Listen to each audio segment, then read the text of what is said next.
به غریبی ز وطن دور سلام. به غریبی ز وطن دور سلام، پر حرارت و پر سرور سلام. انتظاران لحظه دیدار، بر دل تنگ ناصبور سلام.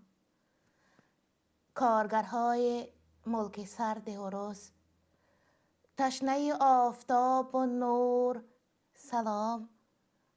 مخلصان اصیل برنامه، مشتریان در حضور سلام. سلام یکسر بر همه عزیزان که این لحظه مشتری و مخلص برنامه پرنده های مهاجر هستند و پیوسته ساعت را نگاه کردند که کی فرصت آغاز برنامه فرا می رسد. بر همهشان میگویم السلام علیکم. یک روز نو خداوند بر همه شما مبارک باشد. قدم بهار فرخنده را نیز تهنیت میگویم بر همه شما. به بهار نو رسیده. کیها آمد و کیها پشت در بهار ماند. کیها همین زمستان را آخر کرده به بهار میرسیم گفتند و در آخر زمستان چشم پوشیدند. واقعا بوم نام یک پرنده هست. البته که میدانید آن را در شمال تاجیکستان بیشتر بایوغلی میگویند. بوم هم میگویند، با زبان ترکی بایوغلی است و روس‌ها ساوا میگویند. همین پرنده را گویا پرسیده بودند که همگی یک بهار، یک تابستان، یک تیر ماه، یک زمستان عمر میبینی، چرا از خدا بیشتر طلب نمیکنی؟ یک سالک مگر کافی است؟ و بوم جواب گفته است یک بار بهار شد دیدم درختان شکفتند و سبزه ها دمیدند. تابستان شد دیدم میوه ها پختند. تیر ماه شد دیدم خزان شدند و زمستان این همه را سفیدی پوشید. و من میدانم که بهار دیگر عیناً چون بهار پیشین تکرار می شود. تکرار را چی کنم؟ یک بار دیدم کفایه. ما چی؟ نه، ما باید بوموار نه انسانوار زندگی کنیم. برای یکدیگر کمک رسان باشیم، لازم باشیم. به خاطر یکدیگر عمر عزیز خودمان را و عمر دیگران را نیز آراسته زیبا خاطرمان گذرانیده باشیم. آخر چگونه انسان باید باشیم که اگر روزی گذشتهمان به روز دیگرمان مانند باشد یا سال گذشته و سال امسال تکرار سال پیشین بر این باشد؟ نه، هر روز عمر انسان باید نوگانی های داشته باشد. خب امروز در برنامه پرنده های مهاجر موضوع انتخاب کردیم حقوق مهاجر است، چون نفس امروز همین موضوع را تقاضا می کند. نبض امروز در همین موضوع می تپد، حقوق مهاجر. و من نگفته الکی هر یک شما درک کردید که چرا ما از این موضوع را انتخاب کردیم. انا همین شب و روزها چرا این موضوع را انتخاب کردیم همه شما البته میدانید. هر برنامه در آغاز وابسته این موضوع من یک شعره که میخوندم و گوش میکردید خرسند میشدم. امروز انا همین شعر آماده نیست. میدانید برای چی آغاز کردم؟ قافیه کم بود. براستی شعر چنین بود: حال ما نمیپرسی، از خدا نمیترسی، سنگ بسته بر کرسی، از خدا نمیترسی. و لکه ادبیات دانهای در قطار شما بوده درک کردند که در انا همین موضوع، در انا همین حرفا قافیه کم است. ادامه شعر را ننوشتم. من گفتم حکایه از مجد خافی برایتان نقل میکنم که خیلی وابسته بر موضوع امروزی ماست. در دیگر کشورهای فارس زبان طلا موش میگویند، در تاجیکستان ما موش قپک میگویند. یک اسباب هست، بیشترش چوبی هست. انا همین قدر اسبابه که قپکان هم میگویند موش قپک، و این دام است برای موش ها گذاشته می شود. انا همین تلموش یا خود موش قپک را صاحب خانه نزد خانه موش میگذارد. موش میبیند بالای موش قپک یک بریده پنیر است و دلش گرسنه است. میخورد آن پنیر را تناول کند و میداند که اگر تناول کند به دام میافتد و عمرش به آخر میرسد. موش کمک میخواهد، نزد مرغ‌ها میرود، میگوید من که کنار لینگه جو را می شکافتم، جو بیرون می شد، شما نول می زدید، شکمتان سیر می شد. یک روزی بده می رسد بر شما کمکم لازم می شود. چی می شد که از نزد همان تلموش، از نزد همان مشقپک یک پرواز کرده می گذشتید، شمال قناتتان رسد یا خود کمتر قناتتان رسد، مشقپک شما را باز نمی دارد و آن مشقپک ویران شود و من پنیرش را رفته خورم. چی می شد؟ آخر گرسنه‌ام. مرغ‌ها میگویند آن اسباب چی نام دارد؟ موش قپک، یعنی تلموش. تلموش تلمرغ نیست؟ مرغ قپک نگفتند. خودت، کمبودی خودت یا نارسایی خودت، مصیبتی به سرت آمده را خودت دفع کن. از ما چیزی نپرس. میدانی چرا؟ هر روز یک تاگی فرزنددار میشویم با امید آن که نسلمان زیاد شود. هر روز صاحب خانه آن فرزند نارسیده ما را در سبدهایش چیده میبرارد، همراه کودکانش میخورد. مگر باری هم رفته گفتی که بگذار این مرغ‌های بیچاره زیاد شوند، کودکان نارسیده اش را تخم گفته نخورید؟ نه نگفتی. هر کس کمبودی خودش را خودش درست کند به ابرا بیارد. موش بیچاره سرخم دلخسته نزد گوسفندان می رود. می گوید گوسفندانی عزیز، یک روز می رسد که یاردمم به شما لازم می شود. چی می شد که همان تلموش را با پایهای بزرگ خود یک تکان می دادید و من ویران که شد پنیرش را می خوردم؟ گوسفندان هم عیناً همین جواب را می دهند. می رود نزد گاو خانه. موش بیچاره گریان و نالان می گوید چرا در این حوله مرغ‌های بسیار زندگی میکنند، گوسفندان زندگی میکنند، گاوان عمر بر سر میبرند، اما برای من بیچاره تلموش گذاشتند، برای شما نگذاشتند؟ چی میشد که همان تلموش را ویران میکرده؟ اما گاوها میگویند این مصیبتی ما نیست. گاو قپکی نیست، موش قپک است. خودت علاجت را یاب. هر روز ریسک گوساله های مرا صاحب خانه دوشیده می خورد، می نوشد. این شیر برای گوساله من است، صاحب خانه با کودکانش می خورد. هر سال من کودکدار می شوم، در پیش نظرم کودکان مرا کلان کرده، فربه کرده، کشته می خورد. من که چیزی گفته نمی توانم. خودت حل کن مصیبت خودت را. انا همین خیل موش بیچاره سرخم دلکشال به پنیر به خانه می رود، می نشیند. بعد چی می شود؟ ناخواست به تلموش مار می افتد. مار می افتد، زنی صاحب خانه می آید. از ترس آن که فرزندانش می هراسند آن مار را دور کردن می خواهد. مار نیش می زند. مار که نیش زد زود صاحب خانه می آید. دکتر جیغ می زنند. آن وقت شاید در زمانی که مجد خوفی زندگی می کرد دکتران همین خیلی توصیه می دهند که 40 شبانه روز برای همسرش باید مرغ شوربا پخته دهد و همین طریق مرغ های خانه به آخر می رسند. و همین 40 روز زنی فلانی را مار نیش زده است گفته هر روز دیدار بینی می آیند، گوسفند می کشند و هر روز شوربا می پزند تا مهمانان تناول کنند. و اینک چی می شود؟ زنی صاحب خانه شفا نمی یابد و از دنیا می گذرد. روزی وفاتش برای گذراندن معرکه دفن و خرج 20 و 40 و ختم و باز تاجیکان را می دانید چقدر معرکه های خود ساخت و خود باف دارند. از اول همین طور بود. گاو را هم کشته می فروشند. انا همین خیل در خانه فقط موش میماند. من چرا این حادثه را برای شما مفصل نقل کردم؟ کوتاه نه. چرا؟ برای آن که حالا زمانی فرا رسیده که کمک رسان یکدیگر باشیم. تو را گزد مرا چی غم گفته نشستند نمی شاید. الکی من درک کردم که در دل شما چی حرف است.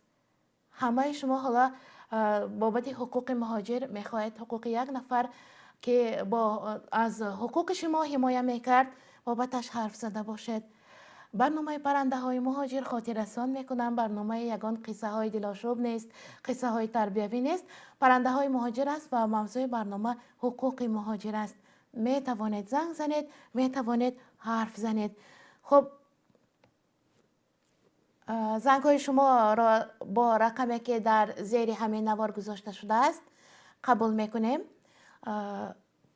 و علاقه مخلصان عزیزی ما عادت هم کردند که این رقم ها برای زنگ زدن است گذاشته شده است و در دوام برنامه بعضی معلومات های عجیب را هم برایتان گرد آورده ایم که درباره شناسنامه است مثلا یا درباره چیز دیگر در دوام برنامه برایتان میخونیم.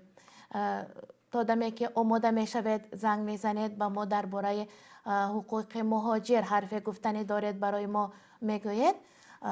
من میخواستم درباره مهاجرانی که در روسیه خصوصا کار میکنند در دولت های اروپا به هر حال روزشان خوب است، آنجا آسان تر است. خب زنگ را قبول میکنم. مرحمت. الو. الو، السلام علیکم و رحمت الله. الو.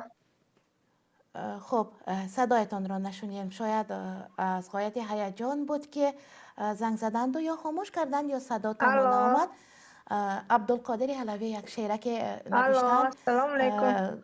از وطن دور هستند در یاد وطن نوشتند و با کمال ممنونیت همین شعر را برایتان میخوانم.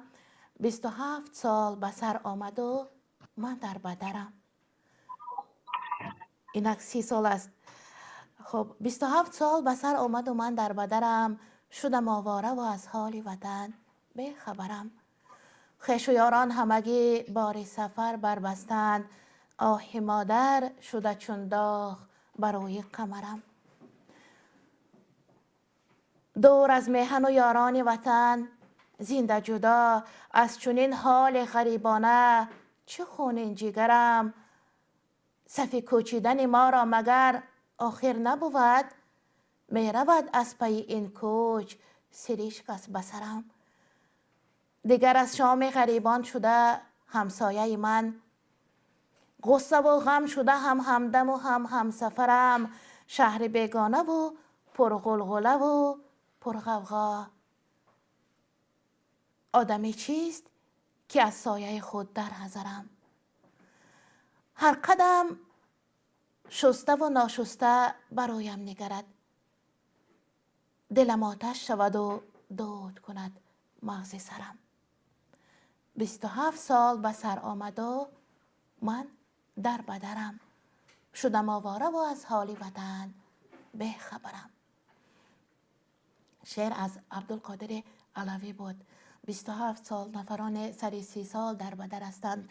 نفران باز در بدری را اختیار میکنند، برآمده میروند.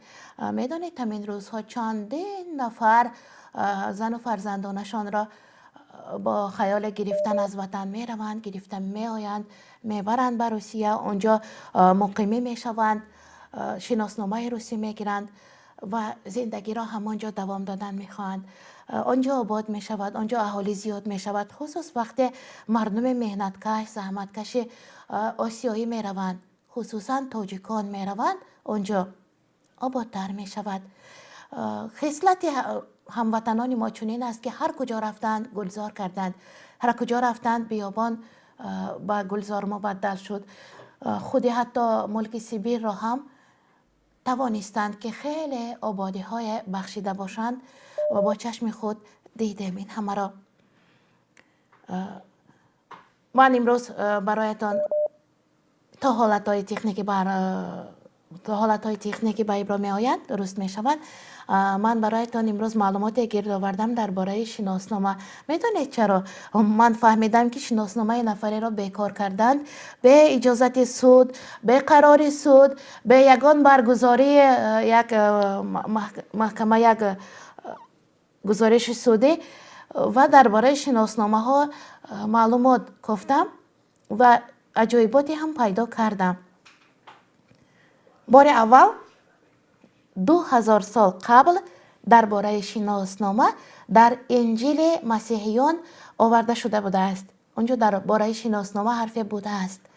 خب شناسنامه کشور نروژیا عکس چراغ‌های شمالی دارد. خب سیورنسیانی. الو، السلام علیکم. نفر پای السلام علیکم و رحمت الله و برکاته. و علیکم السلام دادر جانم. حرف زنید پرنده های مهاجر. خسته نباشد خواهر عزیز. تشکر میگویم. برای ما مهاجران درد است، علم است. امروز برادر ایزد امان را بردن، علم آور است خیلی. و حقوق مهاجر میخواستیم که که گفتم درک کردید که بابت کی حرف میرود سخن میرود. نفهمیدم.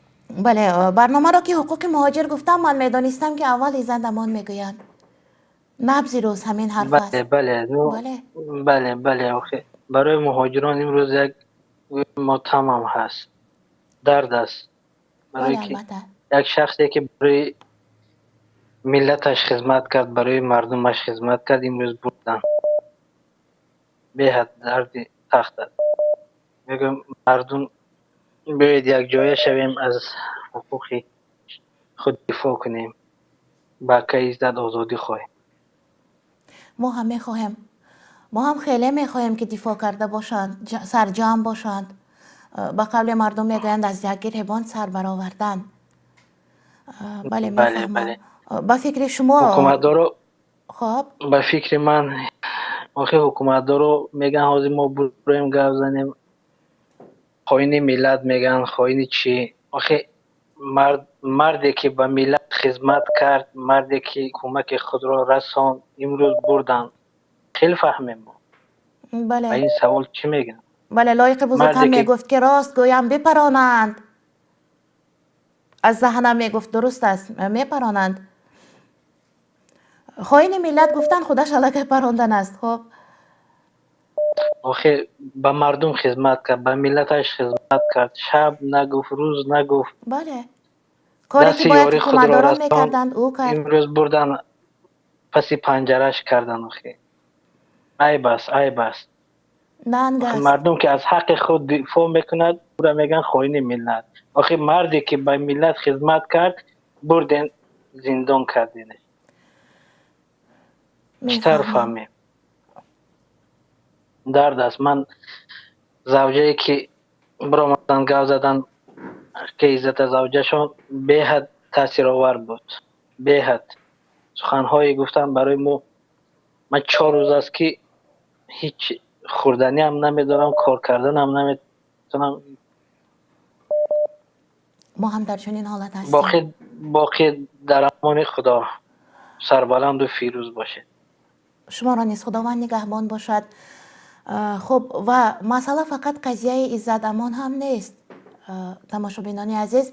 مسئله خیلی عمیق‌تر است. خیلی امروز به قدری به ارزشی تاجیکان را در روسیه نشان دادند که برون از تمام چهارچوبه های قانون هستیم و به صاحبه ما را نشان دادند و نشان دادند که دیگر قائل بر قانون یگان کشور هم نیستند، چون شناسنامه او را هم دیگر نظرشان نگرفت. شاید زنگ دیگر را قبول میکنیم. مرحمت.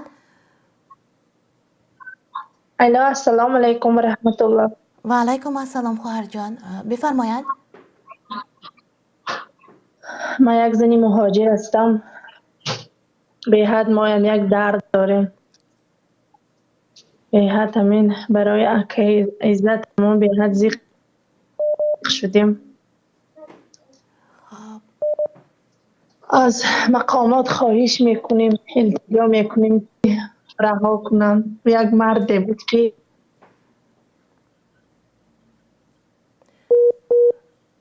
همیشه دست کمکش باز بود، دراز بود سوی مهاجران. کنده شد علاقه.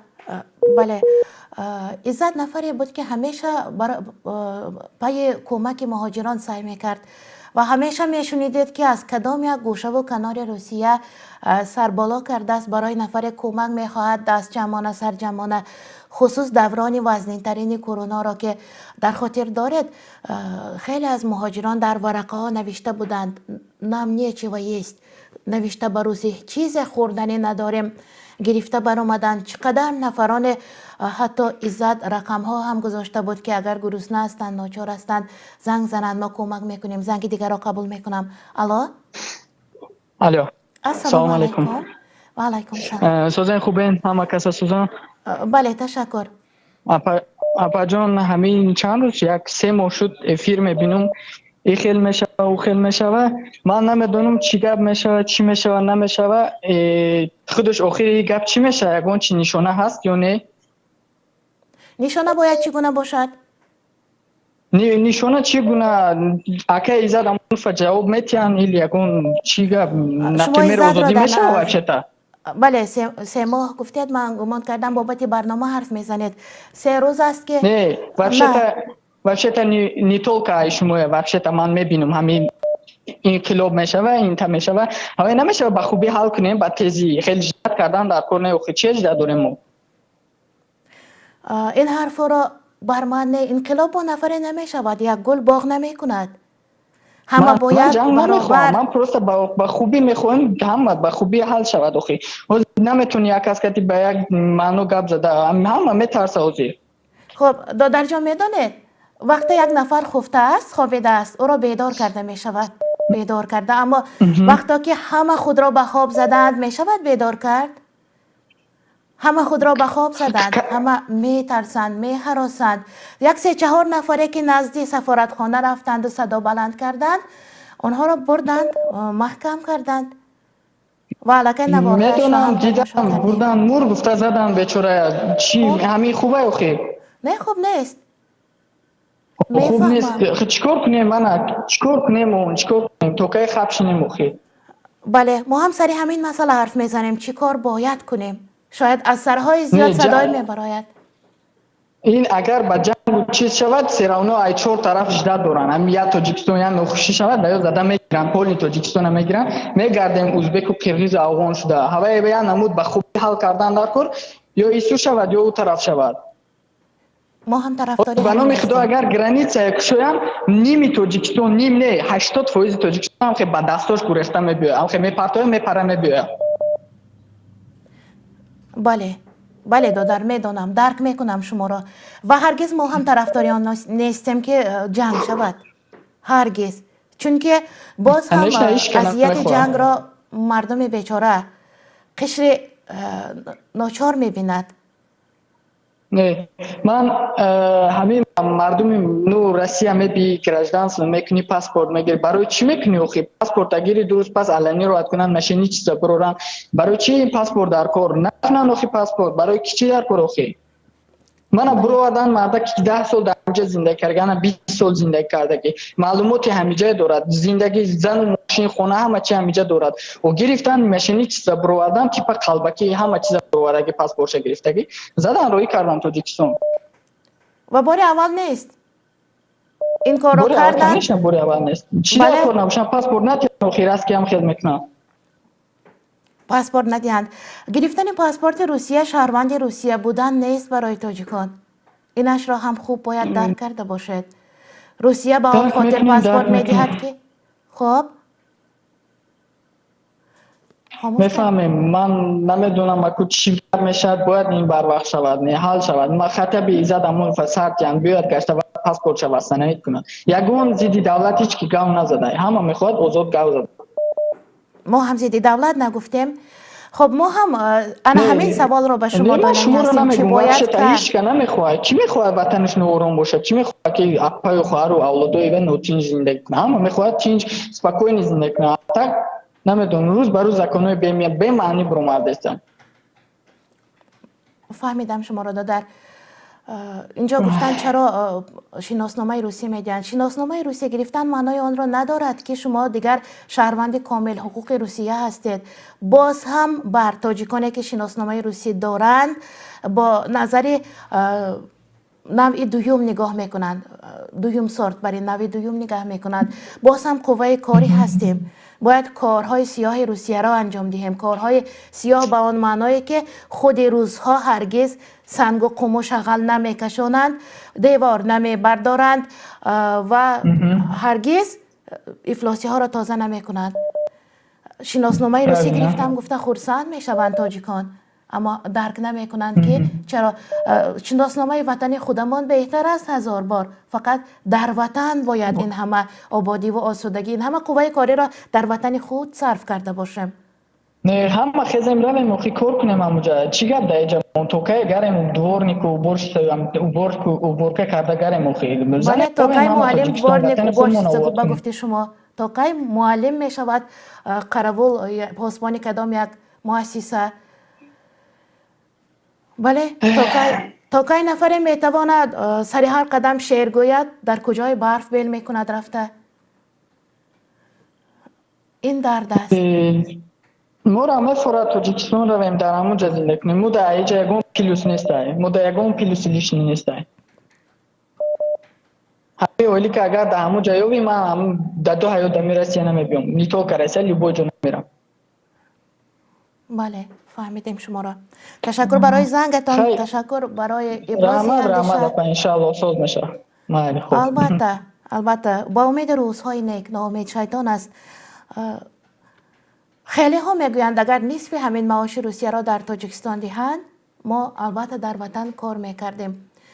من که کارمند رادیو بودم اونجا روس نمیکنم پنهان نمیکنم موسیقی ایجاد میکردیم و خیلی صنعتکاران میگفتند که من از روی مجبوری سرود میخونم. زباد فابریکه می بود کار میکردم هم اونجا نصف همین درآمدم را گیرم هم اونجا کار میکردم و هرگز توی بتای سرود خوانده نمیگشتم. خیلی ها میگفتند در روسیه هم بسیاری ها میگفتند. زنگ نو قبول میکنیم. السلام علیکم.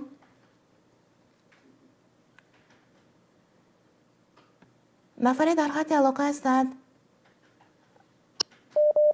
الو. بله گوش میکنم برادر. سلام علیکم. و علیکم سلام. فیرم. بله پرنده های مهاجر حقوق مهاجر موضوع. نامی برای اکی ایزی باید گب زنم دی پرامه فیلتم جو داشتم. خب البته. چند زنگیستیم خیلی بسیار همه با مردم تاجیکستان که مردم تاجیکستان شما نه ترسین با کزین اینامی اکی ایزد همون دیفاع کنین او آدمایی که در همه کارانتین در همه کرونا ویروس بودن در همه جا خیلی دیدیم که چه خیلی یوردان کرد نه تاجیکستان نه پاسپورت تاجیکستان شما را یوردان کرد خیلی نه ترسیده گپ زنه ما این همینجا قریب 50-100 نفر در این مسکو ما تیار که جایی که چی گپ پرابلم چی چیزی که میشود دیفاع مقصد یگون میتین چه خیلی میگم ما اینا میو تیار رو میخیزیم میکنیم مردم همین خلق تاجیکستان را گفتن که در تاجیکستان خود در همین روسیه نه ترسین از دیگه وقتی ترس نیست سالی 90-92 نیست یا ما را ترسوندیسن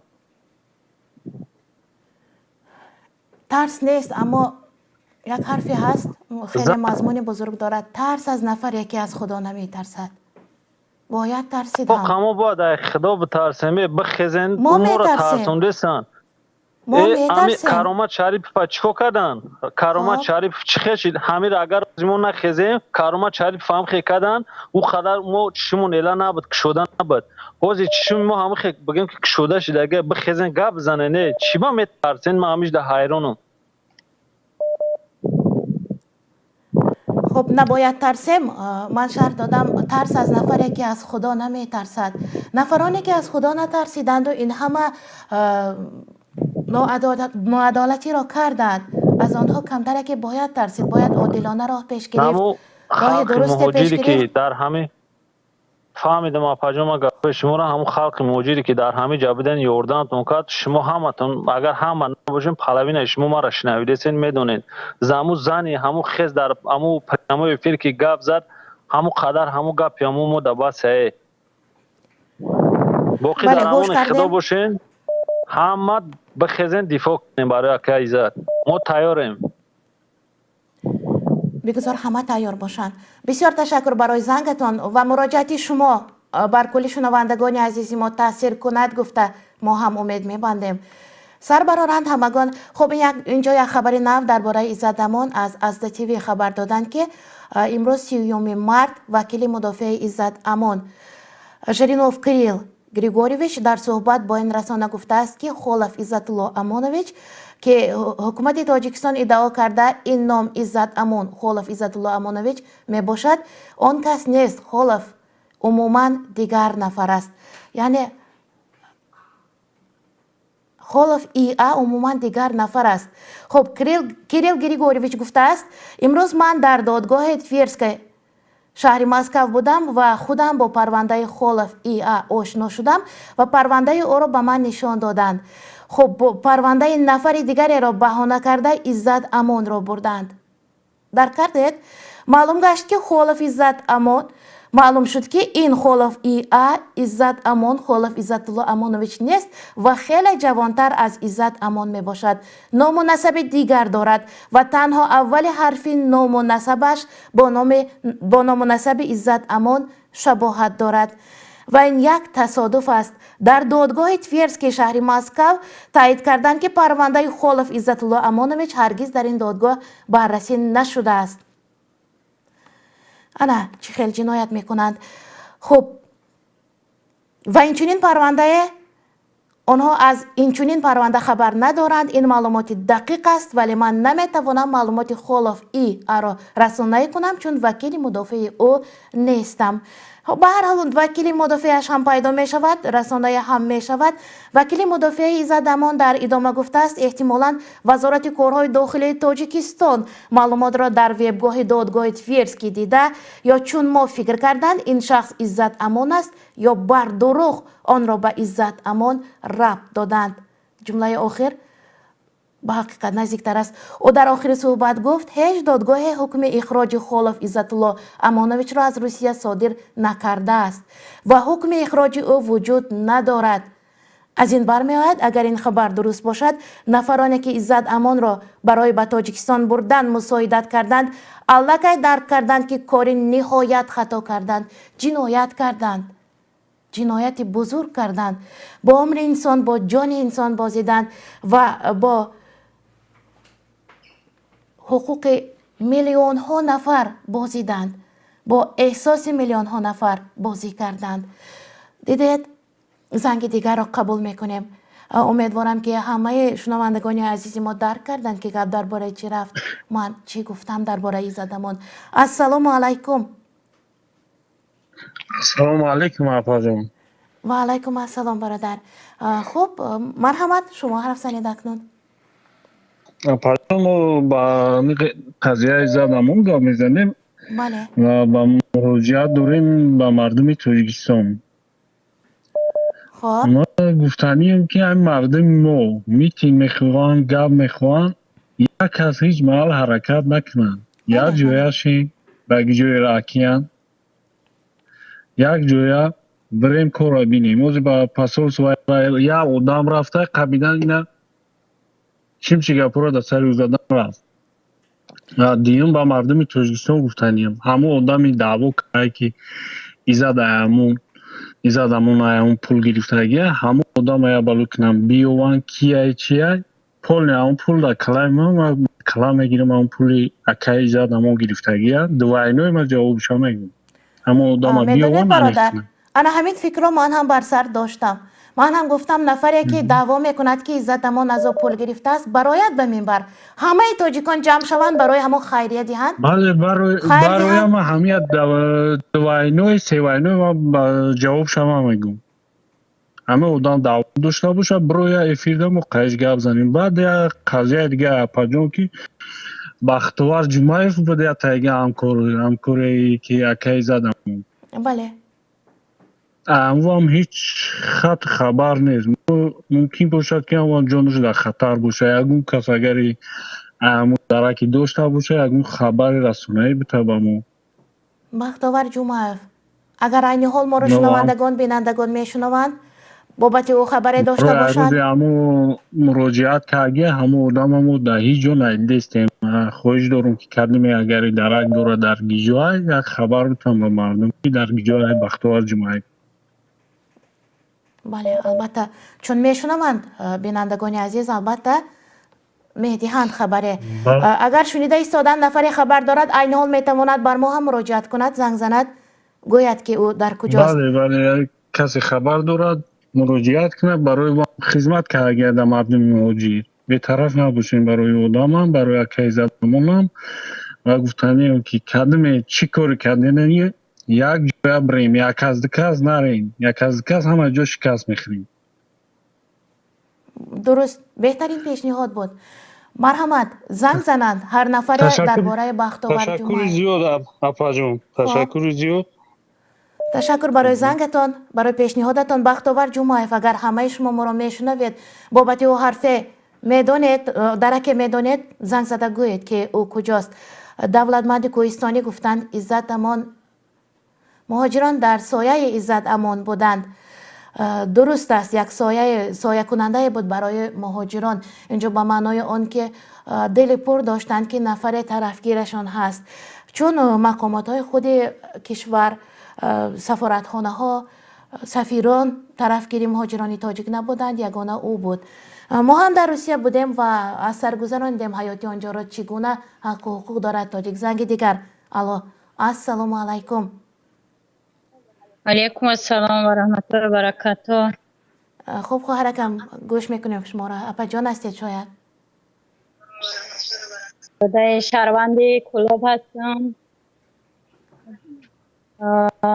خواهر عزیز مهربانی ما 20 ساله زنی تنهایم، همراه 3 فرزند در مهاجرت. ما یگام گروه نیستم، طرفداری یگام گروه نیستم. اپا جان فیرزه یعنی عزت تمام همه میبینم، خون جگر رو میریزه. مرا دست ما گرفتگی نیست، مرا کمک کردی نیست، فقط یاردمش به همون یوتیوبایی که میکرد. به خدا پجون گپ زدن نمیتونم، جگر رو میریزه براش. من یگانه از الله میترسم. اما میخوام بگم که همه انسان آزاد کنن. مثال ما هم کمک میکنیم همون انسانی که قشلاقی واسه ما به همین زنی تنهایی بدگیم میپرسم بچه نیزور هستم پول بگیره عذر ببخشه، اما که عزت همانه ببرارن آزاد کنن. ما دیگه با کی فخر کنیم؟ سنگک سفر بود، ما زنم باشم رنگی مرد گپ میزنم، ای جانم بیزار شدم. مثال من اگم گپی گنده نمیگم، طرفدار یگام گروه نیست. مرا کشتنی باشن بیان، من قطعی فرزندان بکشن، کسی میکشن. من گپی سخنی حق گپ میزنم، برای من کلابیم.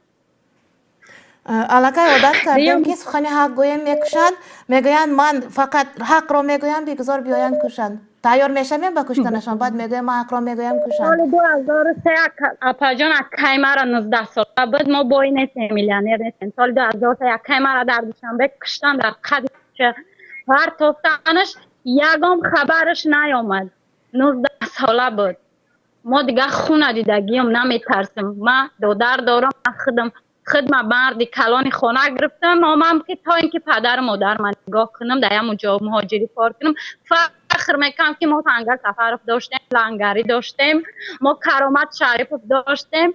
امروز اگر مثال خیلی ما به نافهمی باشه که همین عزت همون خطا غلط کرده گنام تری کرده، انشالله ما باوری امید کامل داریم که شاید خطای همین میبرارنش. ما تیارم اپا جون، فقط کسی مرا که جای میبره برم مرم در بر همون عزت همان جا کنم. اینا من همین زن بودنم تیارم دیگه. تشکر خواهرکم، بسیار تشکر.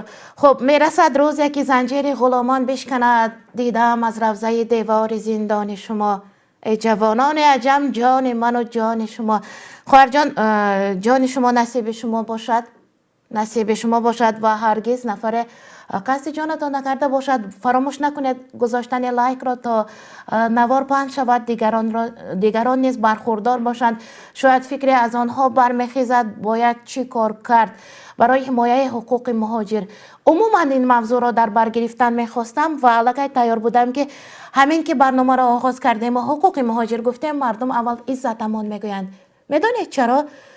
چون که تکیه‌گاهشان بود، یک حمایت کننده حقوقشان بود و به خدا امید میکردند، به او مراجعت میکردند و میگفتند عزت ما در چنین یک حالت دشوار هستیم، او میدوید.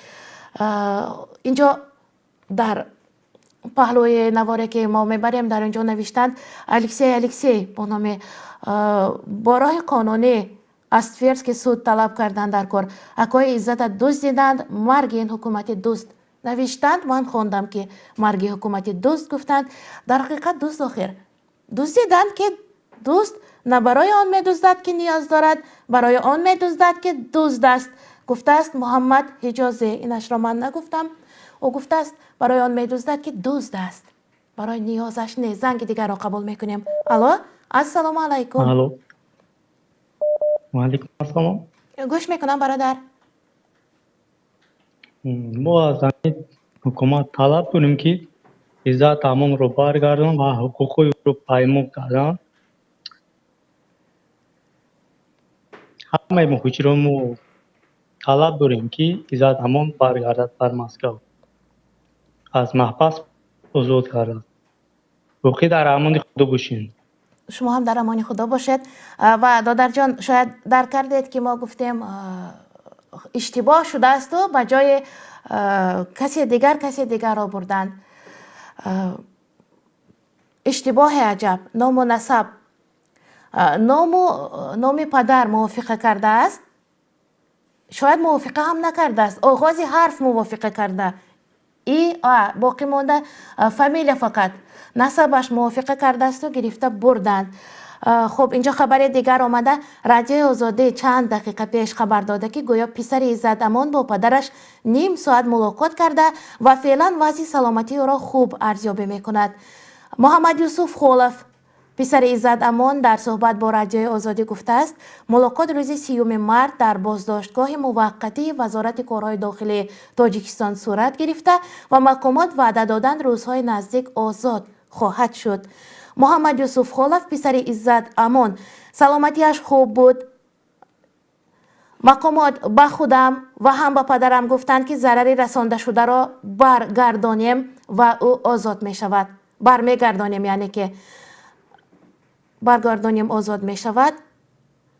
پدرم هم به آزاد شدنش باور دارد، اما این گپ تا چه حد واقعیت دارد نمیتوانم بگویم، زیرا این رو وقت معین میکند. امید میبریم که آزادش کنند، اما حکومت امروزه کی به وعده های خود وفا کرده بود که اکنون وفا کرده باشد. زنگ دیگر را قبول میکنیم.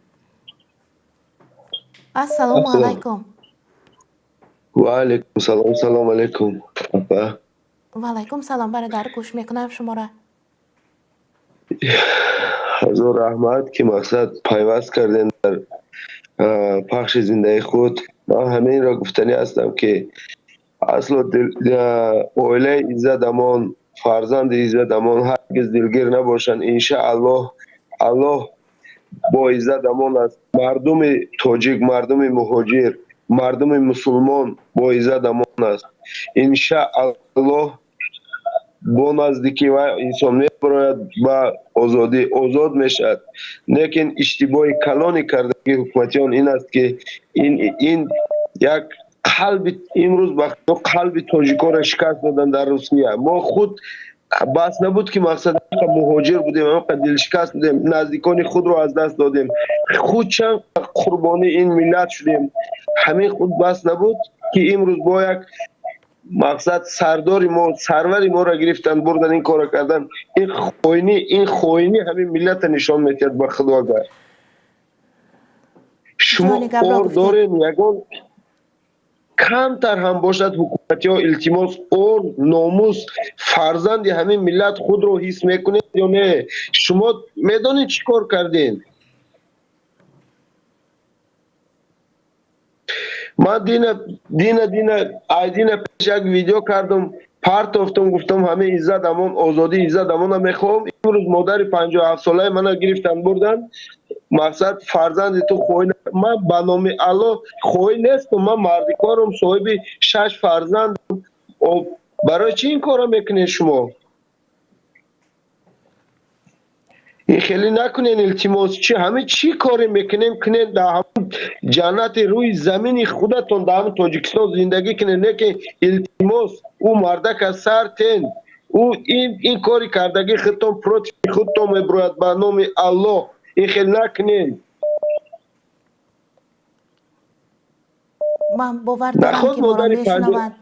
خب نخواد مادر 57 ساله منو برین گوین که بچه تو خوینه پشتی خوین برآمد گپ زد او خوین نبود به خدا همون مادر من همین رنگ عزت اما قربان همین منم قربانی همین تو من به نام الله میرم منم میدونم که منم اوجه میشناختن میشناسن میبرن منم همه عزت امان منم محکم کنین من یگان انسان مقصد کمک نکردم دست یگان مهاجر نگرفتم همه عقفای 6 فرزند خودم بودم نه که اخی شما منو برین محکم کنین ایما هیچ فایده نیست در خدا نه که اون مرده کسر نکنین این خیلی التماس از شما آدم چین یوره بخدوک اگر یوره باشی گریه میکنی باید کاری کردگی شما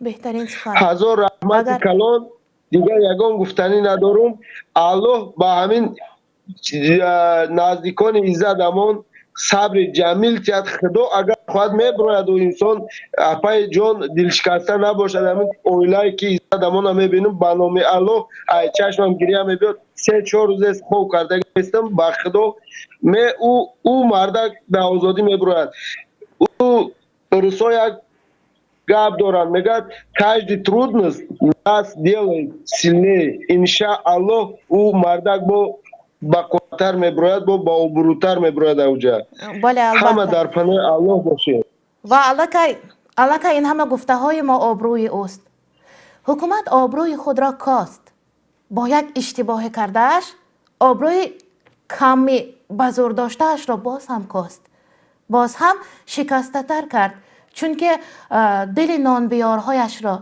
دل پشت و پناهش را شکست همین مهاجران بودند که حکومت امروز پای برجا بود کیسه هاشان پول داشت دسترخوانشان نان داشت و امروز حمایتگر آنها را گفتند اشتباه است نخواد دیده و دانسته چون این اشتباه کرده باشند نخواد میشده باشد که عزت امان را تصادفاً به جای دیگر کس برده شود نخواد همین خیال اشتباه هم کردن ممکن باشد این قصداً کرده شده است حادثه را جسته ایستادند دیدند چون نسب یک خیله هست و نام پدرش موافقه میکند آغازی حرفش گرفتند بردند همان قضیه را بر گردن اینش زدند برادر گفتند مادری 57 ساله مرا چگونه توانستند برده موی سفید 87 ساله را بردند و 30 سال کلانتر از مادری شما را بردند خائن گفتند ما هم نام خائن داریم چون مقابل حکومت نگفته باشم هم نام خائن داشتیم واقعا من در استرافشان کارمند رادیو بودم میدانید چی بود خواندن خبر فقط از خاور ممکن بود رسانه خاور تیجی دیگر خبرها رو باید نگیریم خاور فقط تعریف میکرد من برنامه انتلکتوالی می بردم سوال و جواب بود برنامه شوخ بود برنامه شو بود و در آن برنامه تعب و ذوق مردم بیدار می شد سطح سوادناکی مردم را برداشتن می خواستم و در همان برنامه هم سوال های لازم بوده را بر حیات انسانیت گفتن ممکن نه حتی بعضی ماده های سرقانونی طلایی وطنمان را گفتن نمی گذاشتند امروز اگر مرا میشنوند درک میکنند و من خائن نام داشتم مثلا مؤسسه های تعلیمی رایگان است گفتند در سرقانون همین ماده سرقانون را خواندن ممکن نبود اینقدر خدا میگوید بس بودگیستیه میگفتند از حکومت انا همین لحظه من به شور آمدم و یک از عبدالله انصاری خواندن ممکن نبود فریدالدین عطار این در پروگرام مکتب در برنامه مکتبی هست چیزی خواندن ممکن نبود چون که اشعار اینها نام خدا و پیامبر دارد عرفان بیدل را مثنوی عرفانی بیدل را خواندن ممکن نبود مثنوی معنوی مولوی را خواندن ممکن نبود از رومی را پس چی میخواندیم عزیزترین عزیزها بزرگترین بزرگها کیست باید شنونده جواب دهد پیشوای محترم ما این سوال و جواب نبود آخر سطح سوادناکی مردم با دانستن محترم بودن پیشوا بلند نمیشد مایلش پرستید نفرانی که معقولتان است دیگرها علم باید آموزند من باور دارم که در بالا این همه را نمیدانستند اما حکومت طلب میکرد این را گوید انا این را نگوید فقط خبر خاور را خواندن این دوستیکو فقط از خبر گرفته خواندن ما که رادیو خاور نبودیم انا همین طور خوب زنگ دیگر را قبول میکنیم الو السلام علیکم بله سلام سلام علیکم خواهر علیکم. شیرین. و علیکم السلام. من دویم بار است که برنامه شما با برآمد کردیم. میشه خدمت خواهر جان بسیار گپای ناز میزنی. حضور رحمت و پدری کلان کرده تشکر بجان. با همتون حضور. من یک زنی کلانسال 60 ساله هستم. من در این شهر مسافری 20 سال در همین شهر مسافری هستم. فرزند کسل داشتم. با خدا قسم که امان رفتم. باور کنید با یک عجایب مرا پیشواز گرفتند. با یک سخنهای شیرین من پیشواز گرفتند. من فرزند کسل ما دیپورت کردن دیپورت کردم. بخشتان از روسیه وای گفته بودند. راه نشان داده راهی وای رو کشیدیم. حاجی فرزندی من 3 تا گودک دارد و میشه کردم. باور کنید من همین چند روزی که عزت امان نیستن خواهر جان من آب دیگر اختصاصیم که من زن هستم یا یادم کرده نمیتونم. باور کنید دیروز فرزندم من گفتم برای چی زخم میشی بچه جان میگه اما من چه خود کنم. باور کنید انا کنی مردم کنی خیزن یا اگون دستگیری کنن و من مادر نمیتونم دستگیری کنم. فقط از من دعای نیک از ما فقط دعاست. دعا کردیم او بدید بهترین اپا جان از ما فقط دعاست. بیش از این نمیتوانیم. به هر حال ضعیف هستیم اما مردان ملت باید سر برآورند. باور کنید خواهر شیرین من همین چند روز امان را داشتن زنشون همسرشون برآمد کردن بخشیش از شما خیمان ادبی گپ زدن نمیتونم. نه بهترین است. کلان سال من بسیار بلندی های دیدم. من حوزه شوهرم در تاجیکستان کسل فرزندم در اینجا کسل من بسیار زخم شدم. باور کنید یگان خودم داشته نمیتونم.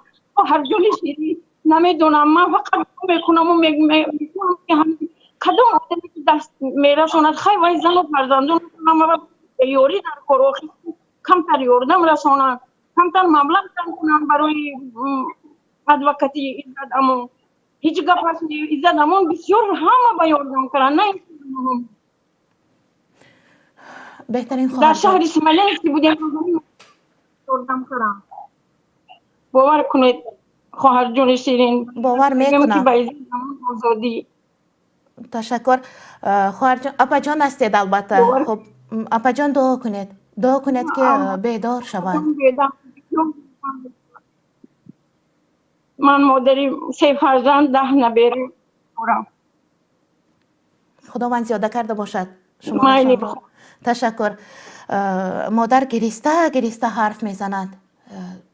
یک شعره که هست شمال سرسر هر گل وزیده میگیرد شیرین شیرین ز بهارش کشیده میگیرد صدای غرش برق آنقدر نمیپاید ابال ریختن آب دیده میگیرد. همین آب دیده زنهایی که این لحظه گوش میکنند برنامه ها را و به خاطر عزت امان گریه میکنند. نفرانی که حتی کمکش نرسیده است نمیشناسند نمیدانند او کیست اما شنیدند گریسته ایستادند. نخواد ابال آب دیده همین ها نگرفته باشد. خب زنگ دیگر را قبول میکنیم. الو السلام علیکم. سلام علیکم الله. و علیکم السلام. دادر جان گوش میکنیم شما. میشنوید؟ بله البته. так салом алейки моро ба кулли мардуми тоҷикистон бирасонед ба тамоми шунавандагон. ман барои шумо ташаккур мегӯям сипосгузор ҳастам ки шумо ҳамчун як бонуи миллати тоҷик барномаҳои беҳтарина баргузор мекунед ва фарҳангу нангу номуси миллати моро боло мебаред. خب بسیار اینه که در جهان هستم. با طریق این شبکه معرفی میکنید.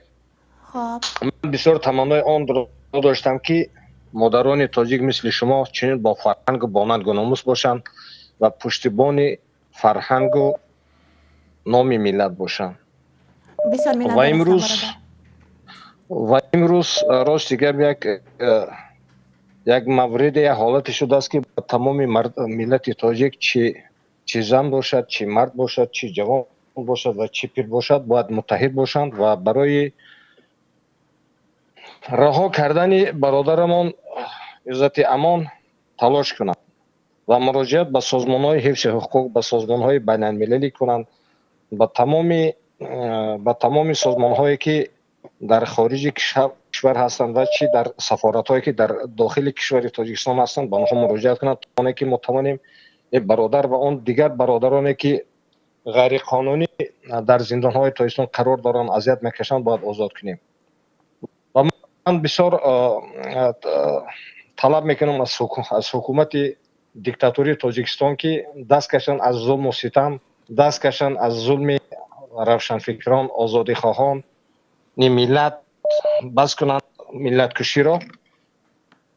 барои он ки солҳои ахир ростига бо гуноҳҳои сохта бисёр нафаронро зиндонӣ карданд ва нафарҳои зиёдро ҳатто дар зиндон куштанд ва мо то кай хомӯш местем, то кай миллати мо азият мекашад, то кай миллати мо зери маломати миллатҳои дигар мешавад, то кай занҳои мо, модарҳои мо, хоҳарҳои мо дар кишварҳои хориҷа истинтоқ мешаванд, яъне шану шарифи онҳоро паст мезанад. Ягон бор, ягон маротиб ман надидам ки махсусан дар кишвари Россия аз ягон зани тоҷик, аз як модари тоҷик ягон намояндаи сафорат ё намояндаи ҳукумати Тоҷикистон пуштубонӣ карда бошад.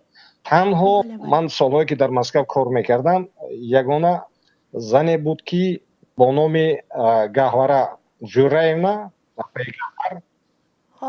агар шумо шиносед, аз мардум, аз миллат пуштибонӣ мекард ки нисбати ҳамон нафарам чӣ қадар тӯҳмату бӯтонҳо карданд. номи онро ягон маротиб дар шабакаҳои иҷтимоии Тоҷикистон намегирифтанд ҳукумат. ба ҷое ки ба ё ифтихор кунанд, ягон ифтихорнома мисол чӣ кунанд, ҳадияшон кунанд ба ин зани тоҷик. бо ҳаст нафаре бо номи Ҳамроқулова Хуршеда Ҷураевна, так Ҳамроқуловна Хуршеда ҳаст, як нафар Хуршеда. агар ки шумо донед, сардори чӣ ҳастанд, яъне раиси як созмони фарҳангӣ, ё ки агар ба русӣ гӯем председатель культурного центра таҷиков в России дар Москав омӯзгор ҳастанд. ба фикрам, агар иштибоҳ накунам, чӣ қадар маҳфилҳои фарҳангӣ барпо мекунанд. як нафар зани тоҷик тарҷума мекунанд, як шану шараф доранд. ман бисёр хоҳиш мекардам ки он нафарорам ҷалб кунед, то он ки садои онҳо ба ҳукумати Россия расад, ба созмонҳои ҳуқуқе ки дар Россия қарор доранд ба онҳо расад, ки мисол аз ин фишору аз зулм ҳукумати Тоҷикистон бар сари ин миллат аз ин даст кашад. барое ки мо наметавонем ҳамарӯза ин кирдори ҳукумати Тоҷикистонро мисол ҳазм кунем. сарнагун кардани нафарони озодихоҳ аз тӯли 30 сол аст ки идома дорад. ин чӣ рӯз аст? мо чӣ миллат ҳастем? то кай мо мисол тоқат мекунем? то кай мо мисол зери зулми ин як гурӯҳи ғоратгар қарор мегирем? ман бисёр аз шумо, аз баромадҳои шумо бисёр ифтихор мекунам, шод мешавам ва бисёр хоҳишманд будам ки боноҳои мо дар Тоҷикистон мисол барномаҳои шуморо тамошо мекунанд, дар хориҷи кишвар мисли шумо бошанд, фаъол бошанд, барое ки тарбияи аслан ба нангу номус овардани аслан мардон ин занҳои мо ҳастанд. вақте ки занҳои мо дар минбар сухан мекунанд, ин таъсироти калон дорад барои ҳар як фарзанд, барои ҳар як мард. ман иттимон дорам ки агар мисли шумо хел боноҳои ба нангу номус садо баланд кунанд дар дохили кишвар ва берун аз он, вазъият тамоман куллан тағйир меёбад. куллан тағйир меёбад. садои шумо мисли тир дар бадани ҳамон золимҳо мерасад, медарояд. ами як сухани шумо, як сухани ки як модар мекунад. ман ташаккур мекунам барои шумо ва аз ҳукумати диктатурии Тоҷикистон хоҳишу таманно дорем, талаб дорем ки Izzat Amon озод кунанд. ман гарчанде ки бо Izzat Amon ҳамнишин набудам ва наздик ба ӯ шинос нестам, лекин аз хизматҳое ки ӯ ба мардуме ки дар Москав махсусан қарор дошт, дар ҳамон вақтҳое ки касалӣ буд, ӯ кӯмак мекард, шабҳои дароз мисол хоб намерафт. ба ҳурмату эҳтироми ин қадар хизматош хоҳиш мекунем از دیگر مثال مردمی که در خارج کشور هستند در خود مسکو هستند پشتیبانی از عزت کنند تا که عزت امون خلاص برای که عزت امون در همون حالتی وزنین همه روزه با مردم بود نه کارمند سفارت نه اون کارمند مثال خدمات مهاجرت تاجیکستان نه خود رئیس جمهور رحمان یگان نفر با ارزوداد مردم نمیرسید برآمد نمیکرد دستگیری نمیکرد. شما ببینید که همه روزه در تلویزیون تاجیکستان رقص و بازی سرودخوانی هست محفل های بی‌معنی مثال برگزار میکنند برنامه های بی‌معنی مثال برگزار میکنند ولی یگان بار درباره یک در چه افتادن مشکلات مثال مهاجران گپ نمیزنند یگان برنامه نیست یگان مرتبه من ندیدم که برای یک تابوت یک مهاجر مثال یک همدردی بیان کرده باشد حکومت تاجیکستان حالا که از همین حساب مهاجران مثال هم زندگی مثال اقتصادات کشور پیش رفته شده است. درست اگر است. همین مردم مهاجر در اونجا اگر یک ماه دو ماه مبلغ نفرستد ببینید که حال مردم چی میشه اینقدر مردم غارت میکنن از حساب همین ملت میخورن همون تمام ساختارها از حساب همین ملت مهاجران میخورن سم میخورن زندگی دارن زهر بدنشان شود. چرا امروز که یک مشکلی به سر ملت میاد با ملت نیستن؟ چرا یک نفری بود که برای خدمت این ملت بود مردم بود همون هم سرکوب کردن بردن. میخواهیم آزادی عزت امان را و دیگر نفرانی که غیر قانونی در محبس‌های تاجیکستان قرار دارند. تشکر به شما. بهترین گفتار بود. تشکر برای آباد باشید سربلند باشید. تشکر برای تمنیات نیک هم برای زنگ هم برای ابراز اندیشه ها هم برای پیشنهاد هم البته. خب ابونه شدن را فراموش نکنید. ابونه شدن یعنی подписаться میگویند به زبان روسی آنجا که به روسی نوشته شده است گفتم ابونه شدن به کانال ما به شبکه یوتیوب ما و پخش کردن تکمچه لایک را فراموش نکنید چون لایک را پخش میکنید شرط نیست که این همه را بر نفر دیگر نقل کنید او هم وارد میشود و تماشا میکند. عزت دفاع میکرد از حقوق مهاجران امروز او درمانده است باید دفاع کنند مهاجرانش.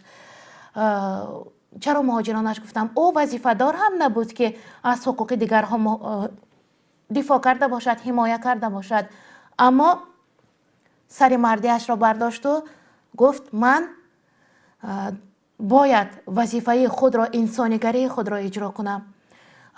در خاطر دارید سال گذشته در همین لحظه ها عین شیوع کرونا بود کرونا ویروس بود و چقدر زحمت میکشیدند همه جا کرانتین بود مهاجران کار نمیکردند چقدر در گوشه و کنار و در جنگلزارهای روسیه گرسنه ها بودند که کمک عزت رسیده بود چقدر صاحبکاران را کمی داراتر آدمان را وادار کرده بود که به آنها کمک کنند و هزاران هزار خلطه ها را جمع کرده در آن غذاهای ضروری را انداخته این همه را امروز یک از پیش نظر گذراندم تامین کرد نفرانی که نیازمند هستند. محمد اقبال لاهوری میگوید موجیم که خاموشی ما این عدم ماست ما زنده برانیم که آرام نگیریم ما موج هستیم اگر آرام که شدیم مردیم باید زنده باشیم تا که نمرده بودن خودمان را درک دهیم. زنگ دیگر را قبول میکنم. السلام علیکم. و علیکم سلام علیکم. خب برادر جان گوش میکنیم شما را. اپا جان من شهروند جمهوری تاجیکستان دارنده 5 یا 6 پتنت سرخ. خب بهترین من کمک مالی از که عزتمون گرفتگی نیستم لیکن چی مشکلیه که در حجت هایم پیش می آمد همیشه من زنگ می زدم اون مرد به من کمک میکرد کمک حقوقی. از روزی که درک یافتم که عزت امان را بازداشت کردم باور کنید تا حتی اوقات نمیکنم اینم هر روز اوقات خیلی پیدا میکردم دیگه همین اوقات خیلی نمیفورم. برای همین از حکومت تاجیکستان خواهش میکنیم که هر چیز زودتر آزاد کند عزت امان را و خداوند از شما راضی باشد که گفته که یک اخبار خوبی را به ما رساندید گفته که پسرش با عزت امان ملاقات کرد این خبر خوش بود و حالتش خیلی خوب بهترین است.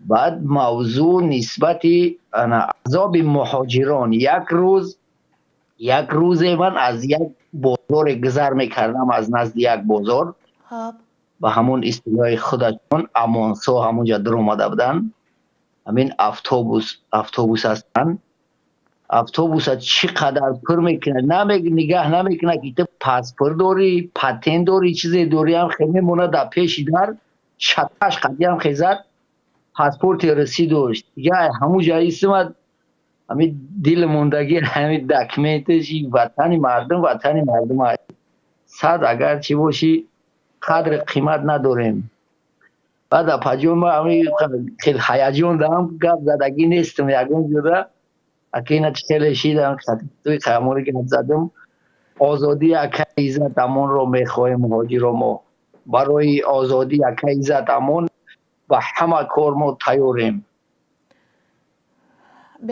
سلامت باشید بهترین دو حرفا نفر دیگه صحبت نگوش میکنیم البته خب تشکر برای بهترین حرفایتون من هم سلامتی شما را میخواهم سلامتی کلی مهاجرانی که همین روز روزگاری وطن اهل وطن وابسته بر زحمت دستان پرتوان همین مهاجر هاست اینجا نفر با نام ان نانخور نوشتند خب رقم کارت پسر عزت امان را پرتاید کمک میکنیم برای ادوکات گفتند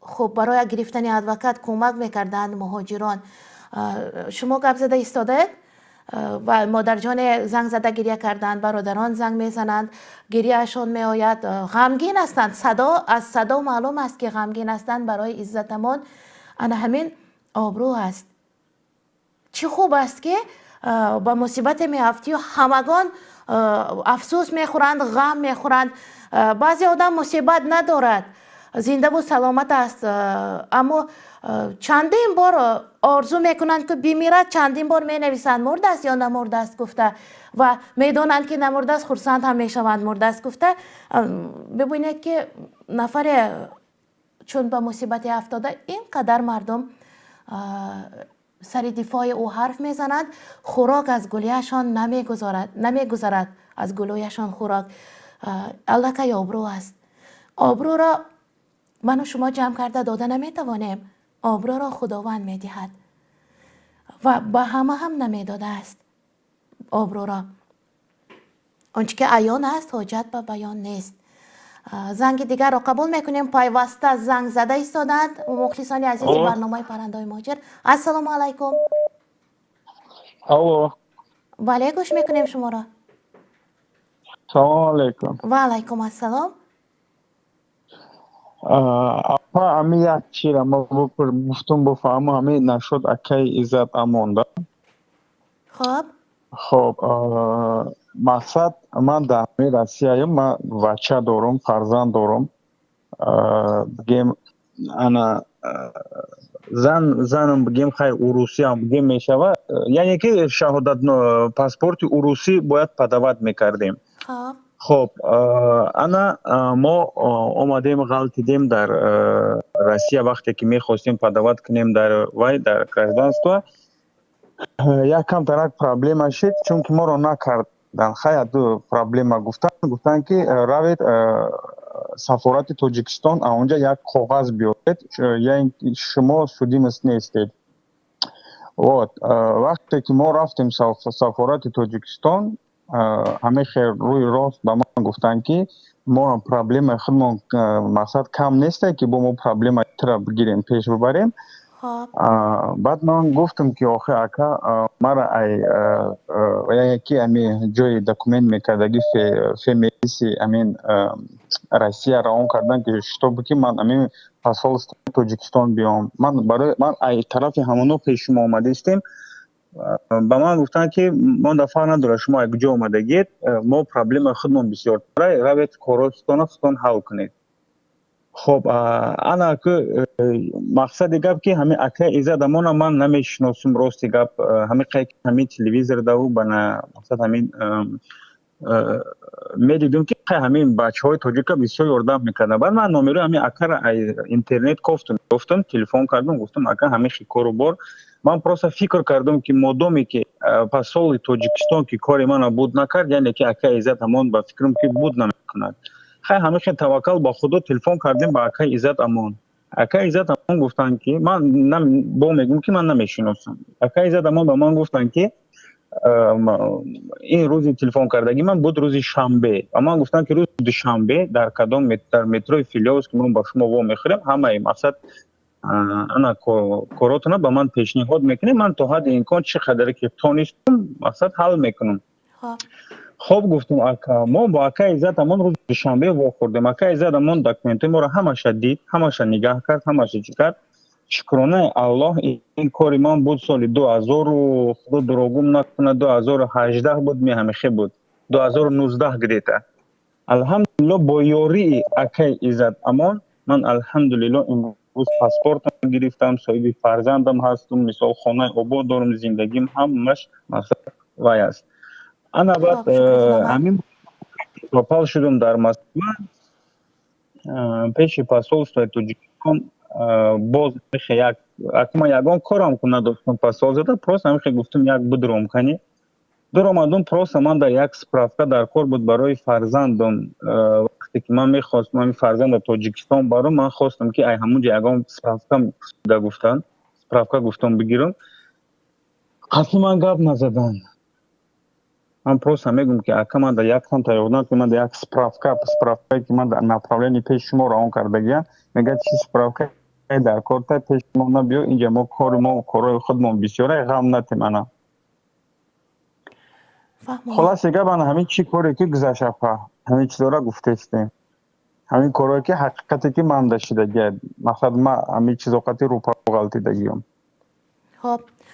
خب خیلی ها گفته ایستادن حقیقت را که از دست او کمک گرفتن و نفرانی که حتی کمک ندیدن هم نگرفتن هم به خاطر دفاع او سر بالا کرده ایستادن تشکر برای زنگشان اپا جان خب اپا جان همه خگب گفتنی هستم که خواهش میکنم مثال همه اکا عزت امان من را یک خوبیش رسیدگی من از زمین تا آسمان منادار هستم که وقتی که من در کار بود همچون گراجدانین تاجیکستان من بودم وقتی که من پاسپورت تاجیکستان رفتم خواهش کردم که من یاردم کنه که من کودک دارم در همینجا من همینجا دیپورت کردنیم چون که من کودک دارم یاردم کنین من ایفمس روسیه خودشان روان کردن که برا پاسپورتتون ای پاسپورتتون کاغذ گیر بیار متر یاردم میکنه وقتی که من اومدم زوره کردم که اکم یک کاغذ بتین من گفتن کاری خودمون بسیاره ما در غم نته من که اکای عزت امان یاردم کرد من از زمین تا آسمان میندار من چی در ای سفارت تاجیکستان میندار باشم مادامی که من در یک آدم غیر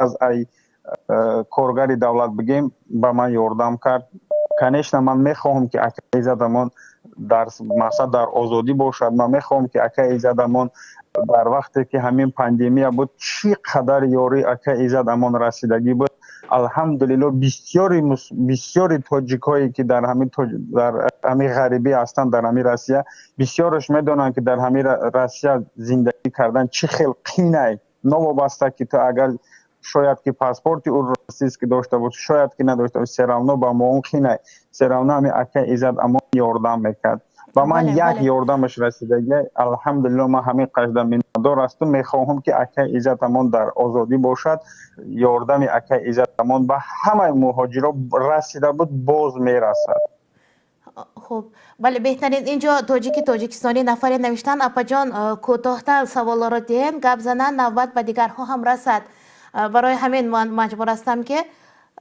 زنگ را قطع کنم بهترین پیشنهاد بود تشکر برای آن که قدرشناس هستید و کمک های عزت امان را یک گفتید و به خاطر دفاع او سربرداشتن میخواهید زنگ دیگر را قبول میکنیم السلام علیکم و علیکم السلام و رحمت الله و برکاته اوزم میبیاد اپا بله البته دادر جان گوش میکنیم گپ زنید یک دو سخن دارم اگر اجازه باشه التماس نکشید تلفن همین روز ما بچه های مرکزی تاجیکان هستیم شاگردای استاد عزت امان خب بچه ها من خواهش دارم ای برادرایی که ما را تماشا میکنن انتظارن ما را هم انتظار بدیم وقتی که استاد کمک میکرد دست شما خواهش میکرد التماس میکرد که برادرها دست دیگر را گیرید در پستی و بلندی دست برادرها را گیرید. یک کسل بود یا بیمار بود یا مرده بود، همه وقت استاد شب 24 ساعت دستوی از زنگش بزن که مرده شده، کسل شده، بیمار شده میبود. امروز که وقت شدگی التماس از کمک شما نظر داریم. تشکر زیاد برادرایی که هستند برامون، تشکر زیاد اکا و دادرها و اپا و خواهرها که در حق ما یک هفته میکنند. برادرایی که در اینترنت پخش کنند، التماس پخش کنید، هشتگ کنید، نمونه برای که ما ملت ای بویزا را نمیدونه، ما بچه هایوش اگر ما پسرامون چی میگیم؟ وقتی که ما را ای چی میشناسند، ای چی مسلمان، ای چی فرق میکنن ای دیگه ملت، ای یاری، ای کیف ماندن، یک از کیف تجرباتی کیف تا میمونی.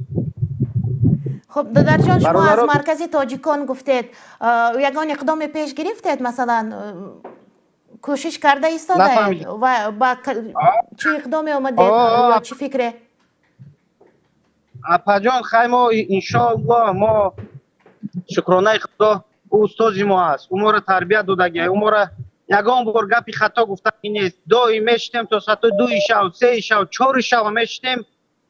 یا نمود خیلی چی گویم، من این نیپریدک سلاما میگفته همه اروسا، همه که مردک میگفت که هیچ وقت یک مرچه را ضرر نمیرسون. میفهمند که فقط علم خطی، علم آموزید و علم خطی آدم قبل زنیده فهمند. مشت و لغت هیچ کنه میکند، فقط علم خطی. تو است که ما آمدگی دمی خلاصه که مرکز انشاءالله دوام میتد، انشاءالله کار میکنیم، در خدمت ملت هستیم.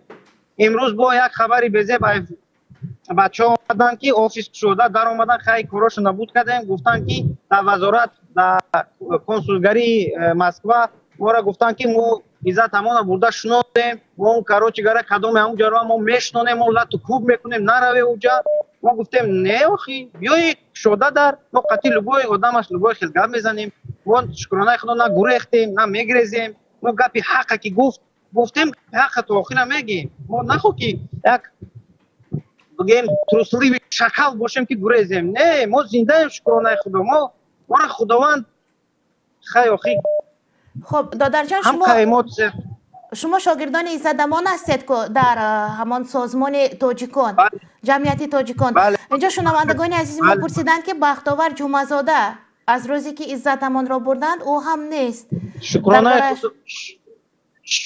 شکر خدا سلامتیش نه همه نقش شکر خدا انشاءالله خیلی همش بروزگی خداوند. خودش خودتون فهمید. یعنی بختاور جمعه‌زاده هست. یک کف دعا کنید، فقط یک کف دعا کنید انشاءالله. البته دعا میکنیم. یگان بندش ناامید نکرد. همین قصه خواهشمند هستم که بلاگرها برادرها نترسید خشته کنید. ما نمیگیم جنگ کنید، خیزید، میتینگ کنید. هیچ استاد پروتیفی همه میتینگ بود. در که میتینگ شد جای پاسپورت فرانسه گفت نروید، یگان کس بچه‌ها نروید، میتینگ نکنید، سخن قطعی گویید، نویسید. حاضر اینترنت عصر 21 نویسید، گویید سخناتون. свобода слова. نه که خودتون هم فهمید که در این پستی همه وقت دست دراز کنید. یگان بار که استاد ایمی آفیس ما یگان کس خفه برآمدگی نیست. خب دادر جان، بختاور جمعه‌زاده بازداشت نشدند همین طور؟ برادرمون خیلی شکرانه خدا گوییم همینجا میبینیم، یک خیلی وقت میبینیم. دعا کنه، فقط دعا. ما میگیم یک هفته دعا کنه، استاد خودتون فهمید که مقصد خیلی خودتون میفهمید. با سوال درست جواب ندادید به فکرم. اگر بازداشت نشدن بسیار خوب است. بسیار خوب است. دعا کنید شکرانه. میگیم که ما همین سخنی دادرتون شنویدید که ما گفتیم، ما دیدیم، ما سلام کردیم قطعیش. مقصد شکرانه خدا ساق و سلامت. دعا کنه فقط این خداوند اینا را فقط یک هفته دعا کنیم که خداوند اینا را این بیعت خداوند اینا را جزاش کنه. خب بهترین یک خبر خوش این است که بختاور جمعه‌زاده هستند، بازداشت نشدند و با دوستانشان دیدار بینی دارند. پس خب اینجا تاجیکستانی خواندیم، نوشتهشان را نوروز نوشتند سلام علیکم، ما میخواهیم پسری عزت امان کارتشان را پرتایند، یعنی رقمش را پرتایند. ما مهاجران میخواهیم کمک مبلغی به او کنیم. باز هم شاید برای ادوکات ما شاید کمک پولی رساندن میخواهند. بهترین اگر ما رو میشنوند خب زنگ نو رو قبول میکنیم. الو سلام علیکم خواهر جان. و علیکم السلام، گوش میکنیم شما رو.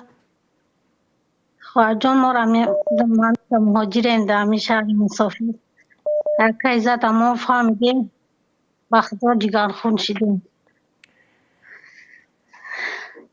خداوند و دشمنا را خور و ذلیل بگردونه الهی. همه که پشتیبانی که داشتیم در همی رفتیه، همه که فخر داشتیم، مردکی ما سیل شد خواه نشید است، فقط گریه و ناله میکنه میگه که عزت همون بکنم.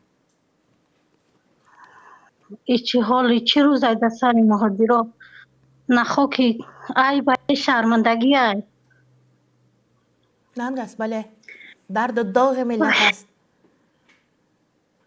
نخود در عصر 21 هم نام و نسب گفته نفر دیگری را برده شود. بله بله از سواد هم ندارم. خداوند کریم ما دعا میکنیم که خدای جون شیرین نکه عزت همون ساق سلامت خداوند کریم و طور سر فرزنداش بیاره. خب ما سواد دارند، ملکه قانون شکنی بیشتر از سواد دارند.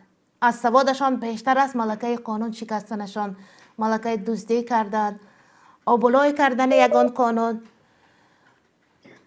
انا همین طور راست را فازم و یکم باره که گب میزنم بسیار دل هیجانم بخشش که قصاد زدنم میکنم نه که ای سوختن جگر من زنگ زدم شما را. خب خواهر جان بهترین در هیجان باشد هم شیرین است، خوب است. خب صبر جمیل شد به اوله شنو ما انشالله همدرد شویم. انشالله دعا میکنیم البته انشالله ما هم باقی خداوند همه غریبا در امانش نگهدار باشه. خداوند دشمنای دین اسلام کور ذلیل کنه خدای الهی را. خب شما را هم در پناه اسمتش نگه داشته باشد. خداوند کریم میگویم برای زنگتان. خب برای زنگتان تشکر. شنوندگان عزیز فراموش نکنید آبونه شدن به شبکه یوتیوب ما را و پخش کردن تکمچه پسند یعنی لایک تا که دیگرها هم تماشا کرده باشند، دیگرها هم دستگیرمان باشند. شاید آنچه ما پرسیدن میخوایم یا نفری دیگر هستند نفرانی که در این باره خبر دارند. خب زنگ دیگر را قبول میکنیم. زنگ به حد بسیار است. من هم معلوماتی بسیار جمع کردم تا گویم. الو السلام علیکم. و علیکم السلام. اپا جان سوزه تشکر و گوش میکنیم شما را هم.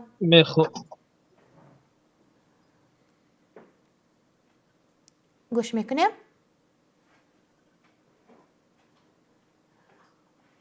خاموش شد.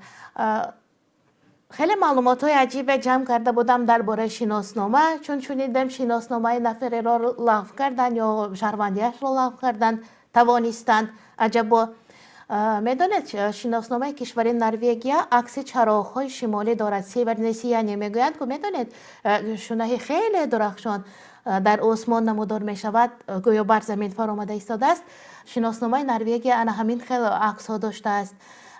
رسم چسبانیدن به شناسنامه بعد جنگ یکم جهان به حکم انا در آمد. زنگ دیگر را قبول میکنیم. بعدا این معلومات های عجیب را باز هم برای شما گفته میگذارم. السلام علیکم. یا زنگ خاموش شد.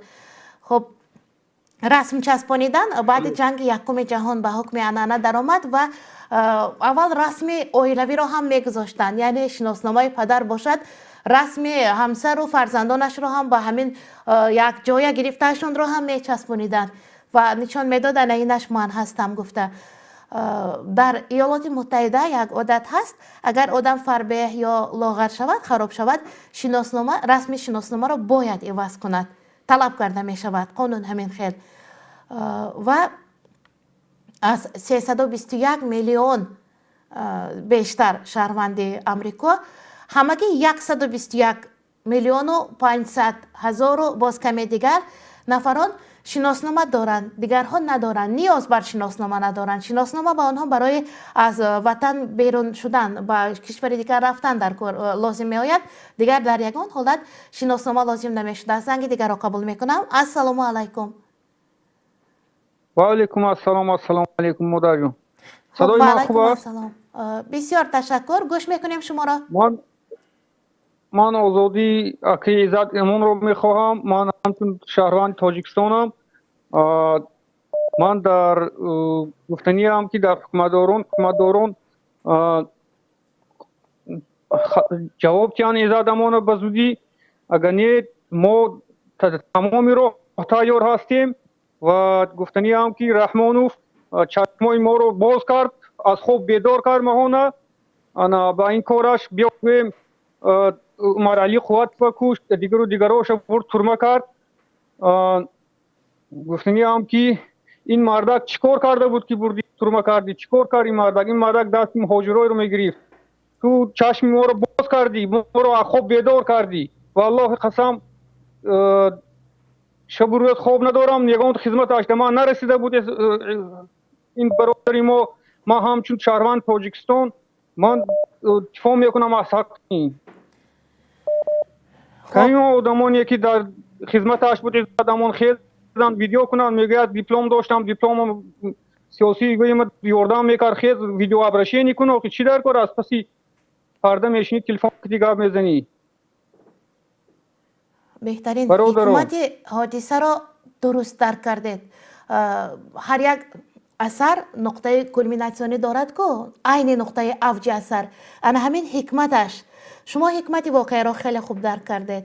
شما را بیدار کردند، ما را هم بیدار کردند. خب خاموش کردند. حرف زنن بهتر بود چون که بهترین سخنها را گفته ایستاده بودند. حکمت حادثه این است که مردم باز هم بیدارتر شد. با فایده خود کار کردنی شدند اما نیتشان عملی نشد. بر فایده مهاجران کار کردند. مردم بیدار شد. در حقیقت دیدند که با چی کارهای قادر هستند. زنگ نو را قبول میکنیم. السلام علیکم. سلام علیکم. و علیکم سلام. گوش میکنیم. شبکه از شماست. من هم یکم رو زنگ ایستادم، کمتر در حالت هیجان قرار دارم. خب فقط بلندتر و براتر گویاتر گپ زنید. همچون شهروند جمهوری تاجیکستان این عملکرد حکومت دزد و غارتگر جمهوری تاجیکستان را محکوم میکنم و طلب قاطعانه این است که برادر عزت تمام آزاد کرده شود. و میخوام یک دو فکر در این مسئله بیان کنم. یکم مسئله اینکه این عملی کرده حکومت جمهوری تاجیکستان به خود حکومت جمهوری تاجیکستان عاقبت‌های سنگینی دارد. چرا که اکی عزت امان در همون جایی که قرار داشت تا اون وقتی که ربوده شد به مثل یک گوییم استابیلیزاتور بود. درد مهاجرای میشنید با آنها یاردم میرساند و به همین یک علم مهاجرای کم میکرد.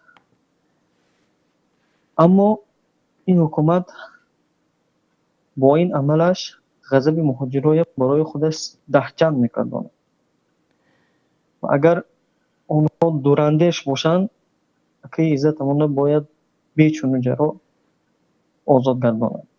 این بود فکر من. رحمتی کنم. بهترین. خب تشکر برای زنگتان. ما البته باور داریم که همگان شنیدند حرفهایتان را، گفته هایتان را. زنگ دیگر را هم قبول میکنیم. زنگ به حد بسیار است. با همگان بیشتر سخن کردن میخواهیم اما السلام علیکم. گوش میکنیم. بله. و علیکم السلام. گوش میکنیم. من همچون شهروند جمهوری تاجیکستان مقامات قدرتی دولتی تاجیکستان طلب میکنم اکا عزت امان آزاد کنید. این دفعه کار شما نشید. خودتان شرمنده نکنید. عزت امان آزاد کنید. غضب مردم خب خودشان را شرمنده کردند. اکنون باید شرمندگیشان را شویند. یعنی درست کنند کاری کردنشان را. بله. بله گفتی ایشون نیرودین جان خودشون را باید شرمنده کردگی نکرد. بله. تشکر اپا جان، همین گفتنی بود. انا همین هم خیلی گفتنی است. مهاجرا را طلب میکنم که خاموش نشوند. تا عزت امان آزاد نمیشود ما خاموش نمیشیم. والله قسم. بهترین تا آزاد نکنند. تشکر برای زنگتون. ما هم خاموش نخواهیم شد. برنامه امروز به طور عموم حقوق مهاجر بود، اما یک طرف رفتیم همگان درباره عزت امان میگویند، چون که او حمایتگر حقوقشان بود. زنگ دیگر را قبول میکنیم. الو. السلام علیکم و رحمت الله و برکاته. و علیکم السلام دادری عزیز، گوش میکنیم. شبکه بر شماست. من میخواهم از برادر عزت امان دفاع کنم و به حکومتدارای تاجیکستان گفتنی هستم که اون برادر را رها کنن، چون که در همین روسیه وظیفه حکومت وظیفه همون پاسپورت را همون برادر اجرا میکرد. بله درست. و اینقدر برادرانی که خدمت اکای عزت به آنها رسیدگی است در حقش دعاگو باشند و انشاءالله ما هم دعاگو هستیم. و همین گفتنی هستم که با فکر شخصی من بردن عزت امان برای آن بود که نسبت واروخ گفتار داشت، برای که این شب روز مسئله واروخ حل شده است تاجیکستان یا که حل شده شاید و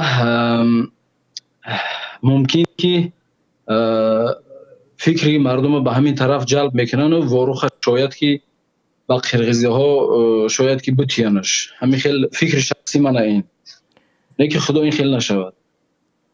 بله آزادانه حرف میزد، خیلی حرفای آزادانه هم میگفت، اما مقابل قانون نبود هرگز. نبود، البته نبود مقابل. بله مقابل قانون حرف گفتگی نیست، رفتار و گفتارش همش در چارچوبه قانون بود. خب به هر حال حقوق شناس است، آگاه هست. البته و من بسیار خرسند هستم که اینقدر برادران خواهران ما اکای عزت یعنی که خودشم اگر که نشنوه همون آدمایی که او را نگاه دارن حاضر یا که در تاری سرش باشن همون ها شنویده هستند سلام ما را برسانند و بدانند که ما محبت اکای عزت الله در دل ما جا کردگیه، چون که خیلی که آیلش گفت من گوش کردم وای خالص از برای الله رفتار کرده، یعنی که نگاه بین مهاجر را میکرد یا حقوق اونها را حمایت میکرد و الله یعنی که محبت عزت امان در دل ما جا کرده و با اونها گفتنی هستم که نسبت عزت امان به احترامی نکنین و اون یعنی که سر بتین جواب بتین که در خدمت خلق هست. بله. و اگر خدا نشانت شما نسبت عزت امان یگان رفتار ناخوب بکنین انشاءالله ما انتقام جای شما بگیریم. باقی در امان خدا باشه، بی‌طرف نباشه برادر و خواهرها. هرگز بی‌طرف نباشیم بهترین است. خب همین خیلی اگر کوتاه مراجعت کرده گذارند به همگان نوبت میرسد. درست گفتند که حقوق شناس که بود هرگز مقابل قانون ناجویه حرف نمی گفت، اما راست می گفت و همین راستی را امروز زمان رسیده که مقابل جنایت حرف زنیم، مقابل سیاست نبرا میگویند گویا سیاست همان جنایت باشد، گویا سیاست عبارت از جنایت باشد.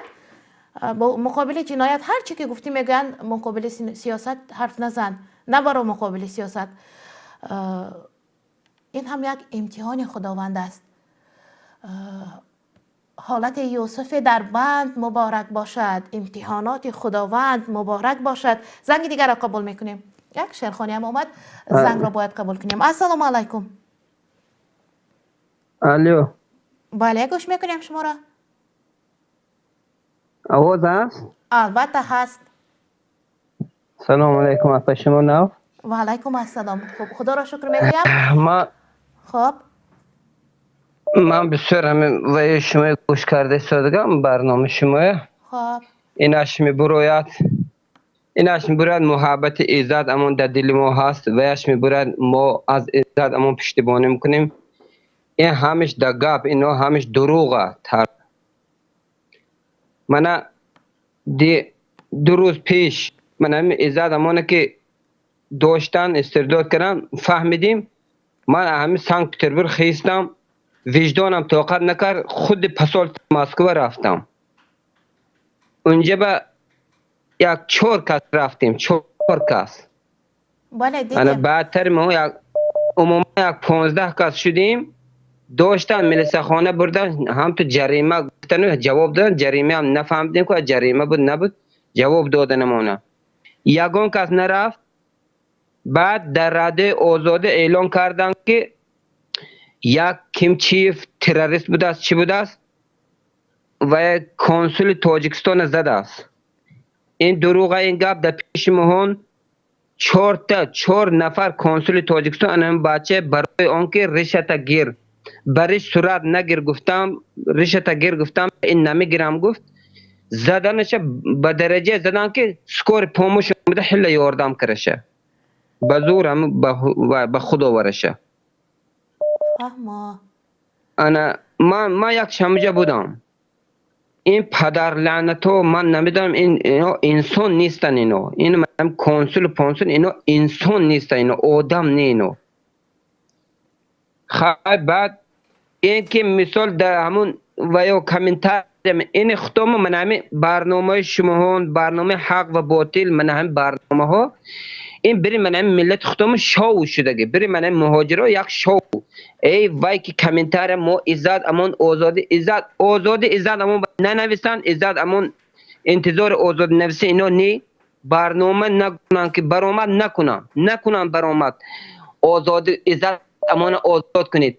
او چخیل من همین شما وای کارکنان حکومت اونا یک سنگی من همین سنگ اونا به شرف یک اخلاق گاو اونا همه به درجه پس نکن مثال پیش اخلاق گاو رو آزاده عزت امون آزاده به عزت امون گویی چی میگوی اخلاق یکون گاو صدا میبیاید نمیبیاید اونا من اخلاق اونا اخلاق این برآمده بیکاره آزادی به عزت امون آزادی به عزت مهر عزت امون در دل ما این گپای مونن برود یا خیزن برابر گوش کنید یا خیزن برابر شویم تاجیکستان رویم بسیار آدم نه من 5000 کس 2000 کس تا 5-10,000 کس رویم دیگر همجا کار کنم رویم همه برادر آزاد کنیم دولت عدست این پدر لعنتا کشیم گیریم یک پادشاه یک پرزیدنت به فهم به ثبات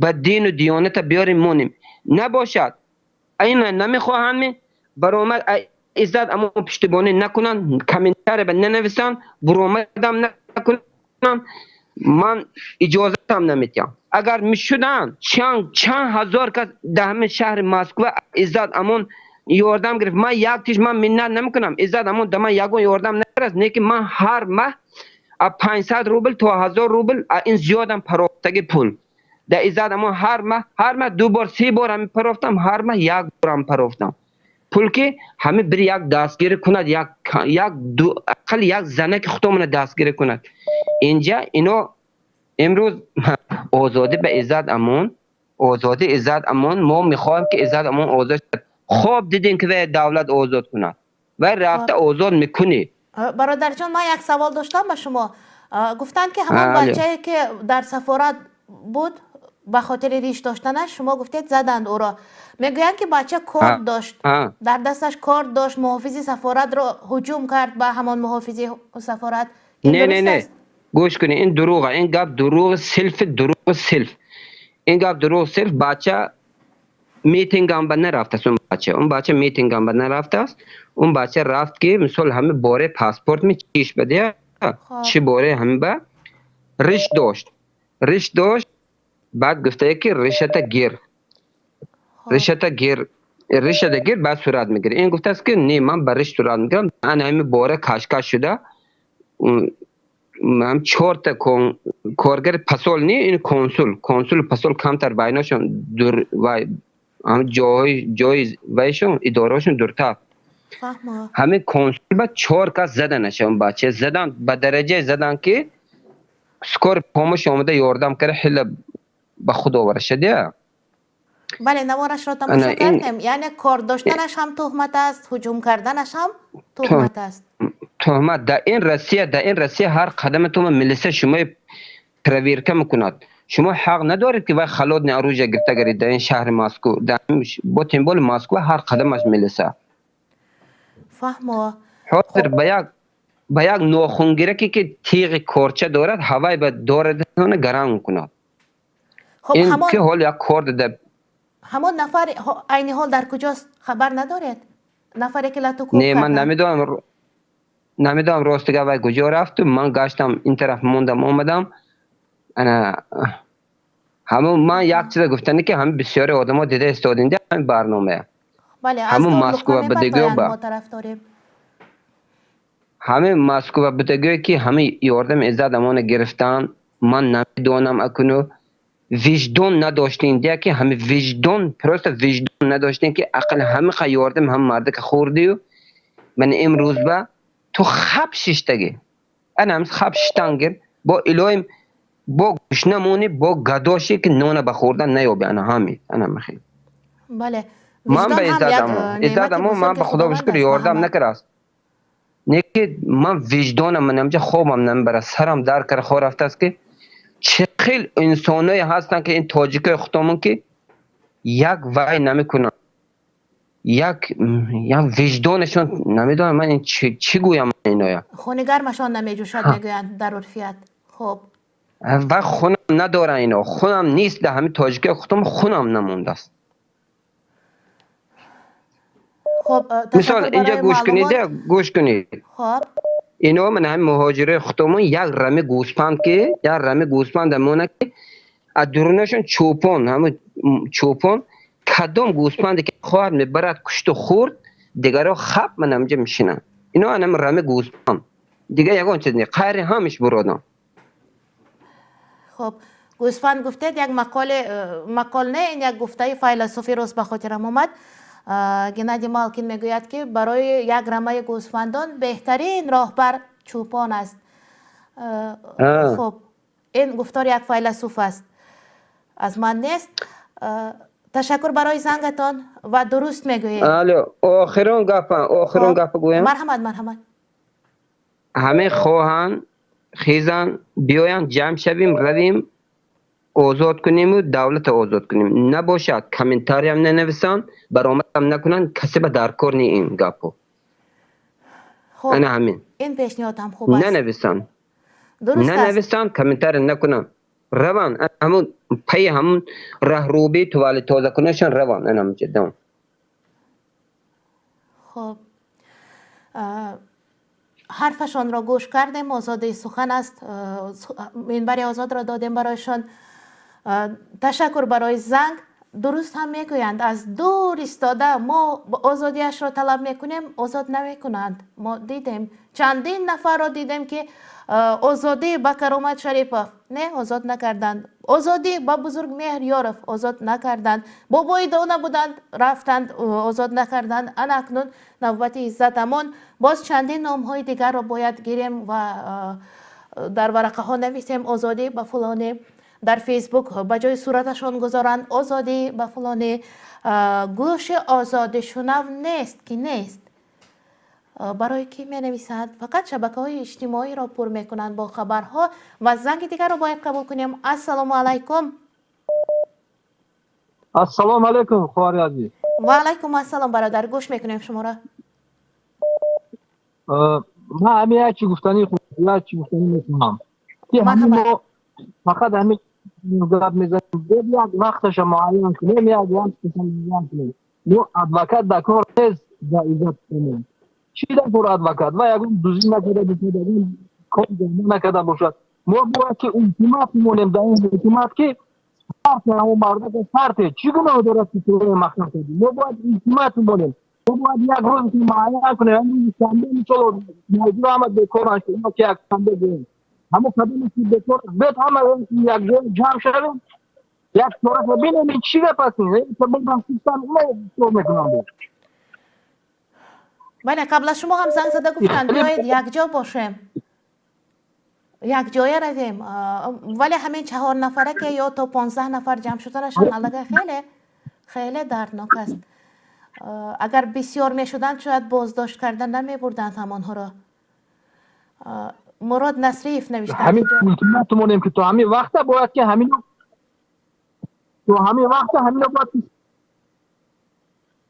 با همین شما وقت معین تو همین وقت سر نمیتونم ما میخوایم نمیتونیم. تشکر. صدا خیلی پست است. رحمت خواهر جان برای زنگ تشکر، ولی متاسفانه کمی صدا پستر بود. مراد نصریف اینجا نوشتند آدم بیگناه را گناهکار میکنند، آخر این رئیسا زمین ها را فروخته گشتند، چرا گناهکار نه؟ آدم بیگناه گناهکار است. خیر، زمین فروشی به حکم عنعنه در آمده است در تاجیکستان، می فروشند. انا خودی ما 3 هکتار سیبزار داشتیم، خواجگی دهقانی بود، سهامی بود، ما اون را برای اول اجاره گرفتگی بودیم، اون را هم گرفتند فروختند. زمین آبی بود، از دو طرفش آب میگذشت. فروختن زمین آبی ممکن نبود در موافق قانون، و وقتی که من به اداره های دخلدار سرخلانده گفتم که آخر ممکن نیست فروختن زمین آبی، نفر حتی آهسته یک گفته بود که این همین قانون های در رادیوی تو، در تلویزیون، در گزیت هست، اما در اصل بالای ها شکم دارند و ما پول داریم. روی راست گفته بودند. اگر باور نکنید صدها هکتار زمین خواجگی دهقانی پیتامنیک نهال پرور شد، بدتر نامش به تاجیکی فروخته شد در این طرفشان. باور نکنند این حال ما را اگر میشنوند رفته تفتیش کنند و بعدا در تماس شوند یک نامه زمین فروش ها را هم گفته میتوانیم که یگان نفر یگان روز در محبس ننشست. زنگ دیگر رو قبول میکنیم. الو. السلام علیکم. الو. بله گوش میکنم دادر جان. و علیکم السلام. گوش میکنیم شما را. ما میشنوید؟ بله میشنویم. من گفتنی بودم با همین تماشابینان شما. خب در نزد هر یک تلفن 2-3 نفر هست. همین خیل؟ خب بله. مقصد که هر یک نفر تلفن دارد، همین هر یک نفر یوتیوبش رو گیران کند و میره شما را تماشا کند، مقصد پس کند لایک مونت زیاد شدن میگیره، برای که یک تلفن هم 3-4 نفر تماشا میکنن شما را. من تلفن دارن دیگه، تلفن ها استفاده. من میخوام که همه گیران کنن تلفن را، یکش از روش بلند کنن صداش دیگرش پس کنن برای تماس شما شود. بله درست میگویید. اگر 3-4 نفر از یک تلفن نیوچه هر کس از گوشی خودش گوش میکرد از دستگاه موبیل خودش، درست میگویید. و فراموش نکنید گذاشتن یک توپاچه پیسد. بخشیش من همین حرکت میکنم، یگان کس با زنگ زدن میتونم، اینا شما با زنگ زدم 25 بار خیر خدا باشه که شغل گرفت. نه که من یگان کمبودی ندارم در حیات، نه که برای اکای عزت امان خیلی غمگینم، آزادی با اکای عزت امان میخوام، لیکن چیکار کنم نمیدونم. و مقصد که همین شنوندگان تماشابینان شما این همین حاضر همین کار کنن، شما نگاه کنید مدت 5 چند قد زیاد میشه ترانسموتر و همینا گوید که هر یک کتون گیران کرده یوتیوبتون رو مقصد کمی صدایش یک تلفن گوش میده دیگه رو دیگه رفتن گیرد. خب بله فهمیدیم شما رو دادر جان و باور دارم که دیگران هم درک کردن که شما چی میگوید. هنگامی گفته اگر یوتیوب را خاموش میکردید صدا باز گویاتر برالاتر میومد. پیشنهادی خیلی خوب هم بود. مایلش من هم یک تلفن دستم با هم یوتیوب هم شما قطعی گپ داده. بله درک کردیم. فهمیدیم. برای همین هم یک جای مونده هر دو را. تشکر. پیشنهادی خیلی خوب هم داشتن. برای زنگشان تشکر. فرصت برنامه اینجا 6 دقیقه است یا خیلی فرصت کم داریم و شاید زنگ‌های آخرین را هم قبول میکرده باشم. یک زنگ دیگر قبول میکنم. یک شعر خوب اینجا دسترسم شد، پیدا کردم، خواندن میخواستم. خب زنگ. سلام علیکم. و علیکم السلام. برادر گوش میکنیم. درباره قضیه اکای عزت امان میخواستیم گپ زنیم که به حد ناحقی بسیار شدگی و خاطری که همین روز مهاجرا یک تکلیف مهاجرا یک فاند کشایم کتابش چاپ کنیم که از همین روز اعتبارا چخیل بردن چخیل قتل کردن در قتلش کی دست داره باید ملت شناسه کی پیشوای کی قهرمانی ملت های کی قاتل ملت های اینا باید پیشنهاد همین کتاب عزت امان باید چاپ شود در تاریخ و خدا خواهد عزت امان خودش بس آزادی میبراید و همین پیشنهاد گفته شما را البته عملی میکنیم فاند میکشایم و خیرهایی کردهش را قهرمانی های کردهش را یک یک باید نوشت. بهترین این هم پیشنهاد خوب بود. باز تشکر برای زنگتان. بله مردم باید دانند که کی قهرمان است. مردم باید دانند باید درک کنند. یک لطیفه عجیب بود. یک رئیس هر سال کتابشان میبرآمده است. در 2 سال یک بار 1 سال یک بار کتابشان میبرآمده است. بعد معاونشان را پرسیدند که کتاب نوام را خوانده؟ معاون گفته است بله خواندم. پرسیدند چه خیلی است؟ واو خیلی خوب است بهترین کتاب است. رئیس در حیرت ماندن گفتند کنی خودم هم یک خونده بینم چی. این یک لطیفه بود خنده آور بود. اهل فهم و درک علاقه درک کردند چی میگویم. در آخر برنامه یک شعر که میخونم و فرصت فرا رسیده که آغاز انجام پذیری ما انجام یافته باشد. خب نفری گفتند که آزادی به عزت آزادی به عزت گفته از دور لقمه نپرتایید. این گفتنهای شما لازم نیست. بیایید سرجمانه نزد سفارت می رویم. و خیلی درست هم گفتند. از این دور ایستادن ها تجربه نشان می دهد که طول این سالها خیلی گفتیم آزادی به فلانی آزادی به فلانی اما آزادی یگان نفر را نتوانستیم به دست آورده و جز یک نفری که شرافیدین بود و آن هم به دست ما و به آزادی گفتنهای ما و دیگرها نه. آنجا حکومت هلند سر برداشت و روسیه هلند نیست که سر بردارد و گوید برگردان شهروندی مرا. نه روسیه همین تاجیکستان است فقط بزرگترش است. تاجیکستان خردکک روسیه بزرگتر است. و درباره آزادی حرف زدن من یک شعر که پیدا کردم این هم درباره آزادی است و با گفتاری همان برادری که در نزد سفارتخانه بودند و از آنجا خبرش را به ما دادند که نفری را باز داشتند آنها را هم باز داشتند با گفته همان کس موافقه میکند. برای همین شعرک را میخوانم. آزادی را خیال نکن حبس میکند.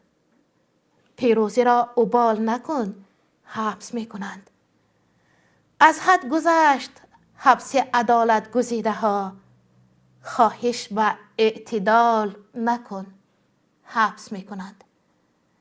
بر حرف حق اجازه گفتن نمیدهند حتی که احتمال نکن حبس میکنند.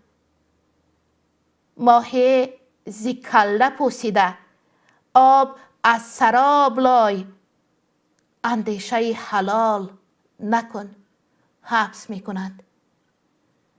اینجا فقط گناه حجاب است و ستر و ریش زین حالت عرض حال نکن حبس میکنند. دور رواج بنده پرستان چاپلوس حرف ز ذوالجلال نکن حبس میکنند. دولت فقط خزینه اولادی یکی است. از حق خود سوال نکن از حق خود سوال نکن حبس میکنند. انا این شعر موافق گفته همان برادری بود که قبل از آخران زنگ زدن.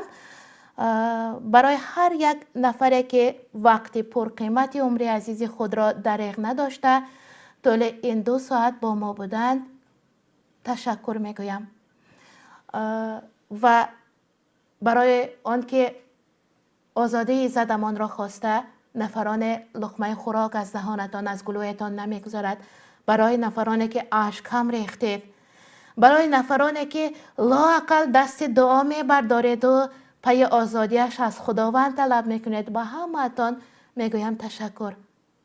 هر نیکی که بر دیگران میخواهید بر شما هم برگردانیده باشد.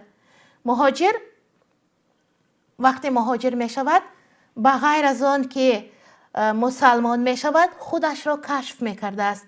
مثلا من درباره خودم تا این حد نمیدانستم که بعد مهاجر شدن دریافتم، خودم را کشف کردم.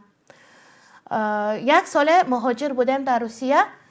یک مرد تاجیک با ماشینش رفته ایستاده بود و در آخرین چرخ ماشین که خیلی دور بود یک روز دختر همان سمکچه خود جزدان خود بندش دراز بود است در چرخ ماشین برخورد علمیده ماند و راننده از آن خبر هم ندارد.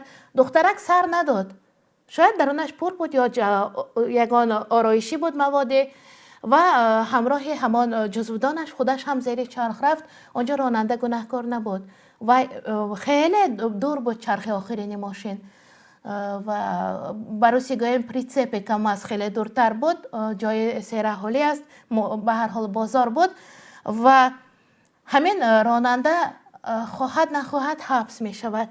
وقتی که او را در جای حادثه باز داشتند، تاجیک نه، یک مرد قزاق از کمرش متا یک رویمال را کشاد، در بازار سودا میکرده است. در یک جای بلندتر همان رویمال را کشاد و با زبان روسی گفت تاجیک، ازبک، قزاق، قرغیز هر ملت مسلمان است. یک برادر مسلمانی با به مصیبت گرفتار شد و او حبس می شود. تاجیک بوده است، از دوشنبه شهر بوده است، 6 فرزند داشته است.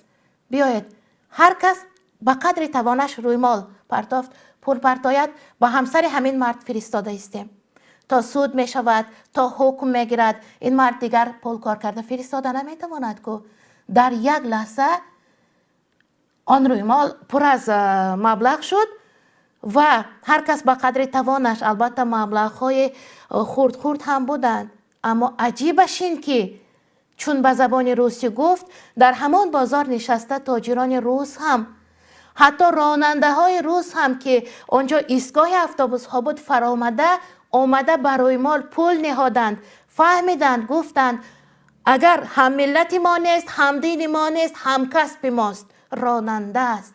انا این را انسانیگری میگویند. در دنیا ملت این، ملت آن، ملت وای، این خیر چیز نیست. در دنیا 2 ملت وجود دارد، ملت انسان و ملت غیر انسانی. این فکر من است. آدم باشد و غیر ناآدم باشد و انسان باید دستگیری هم دیگر باشد. خب در همینجا فرصت برنامه را به پایان رسید. من نمیخوام به پایان رسید.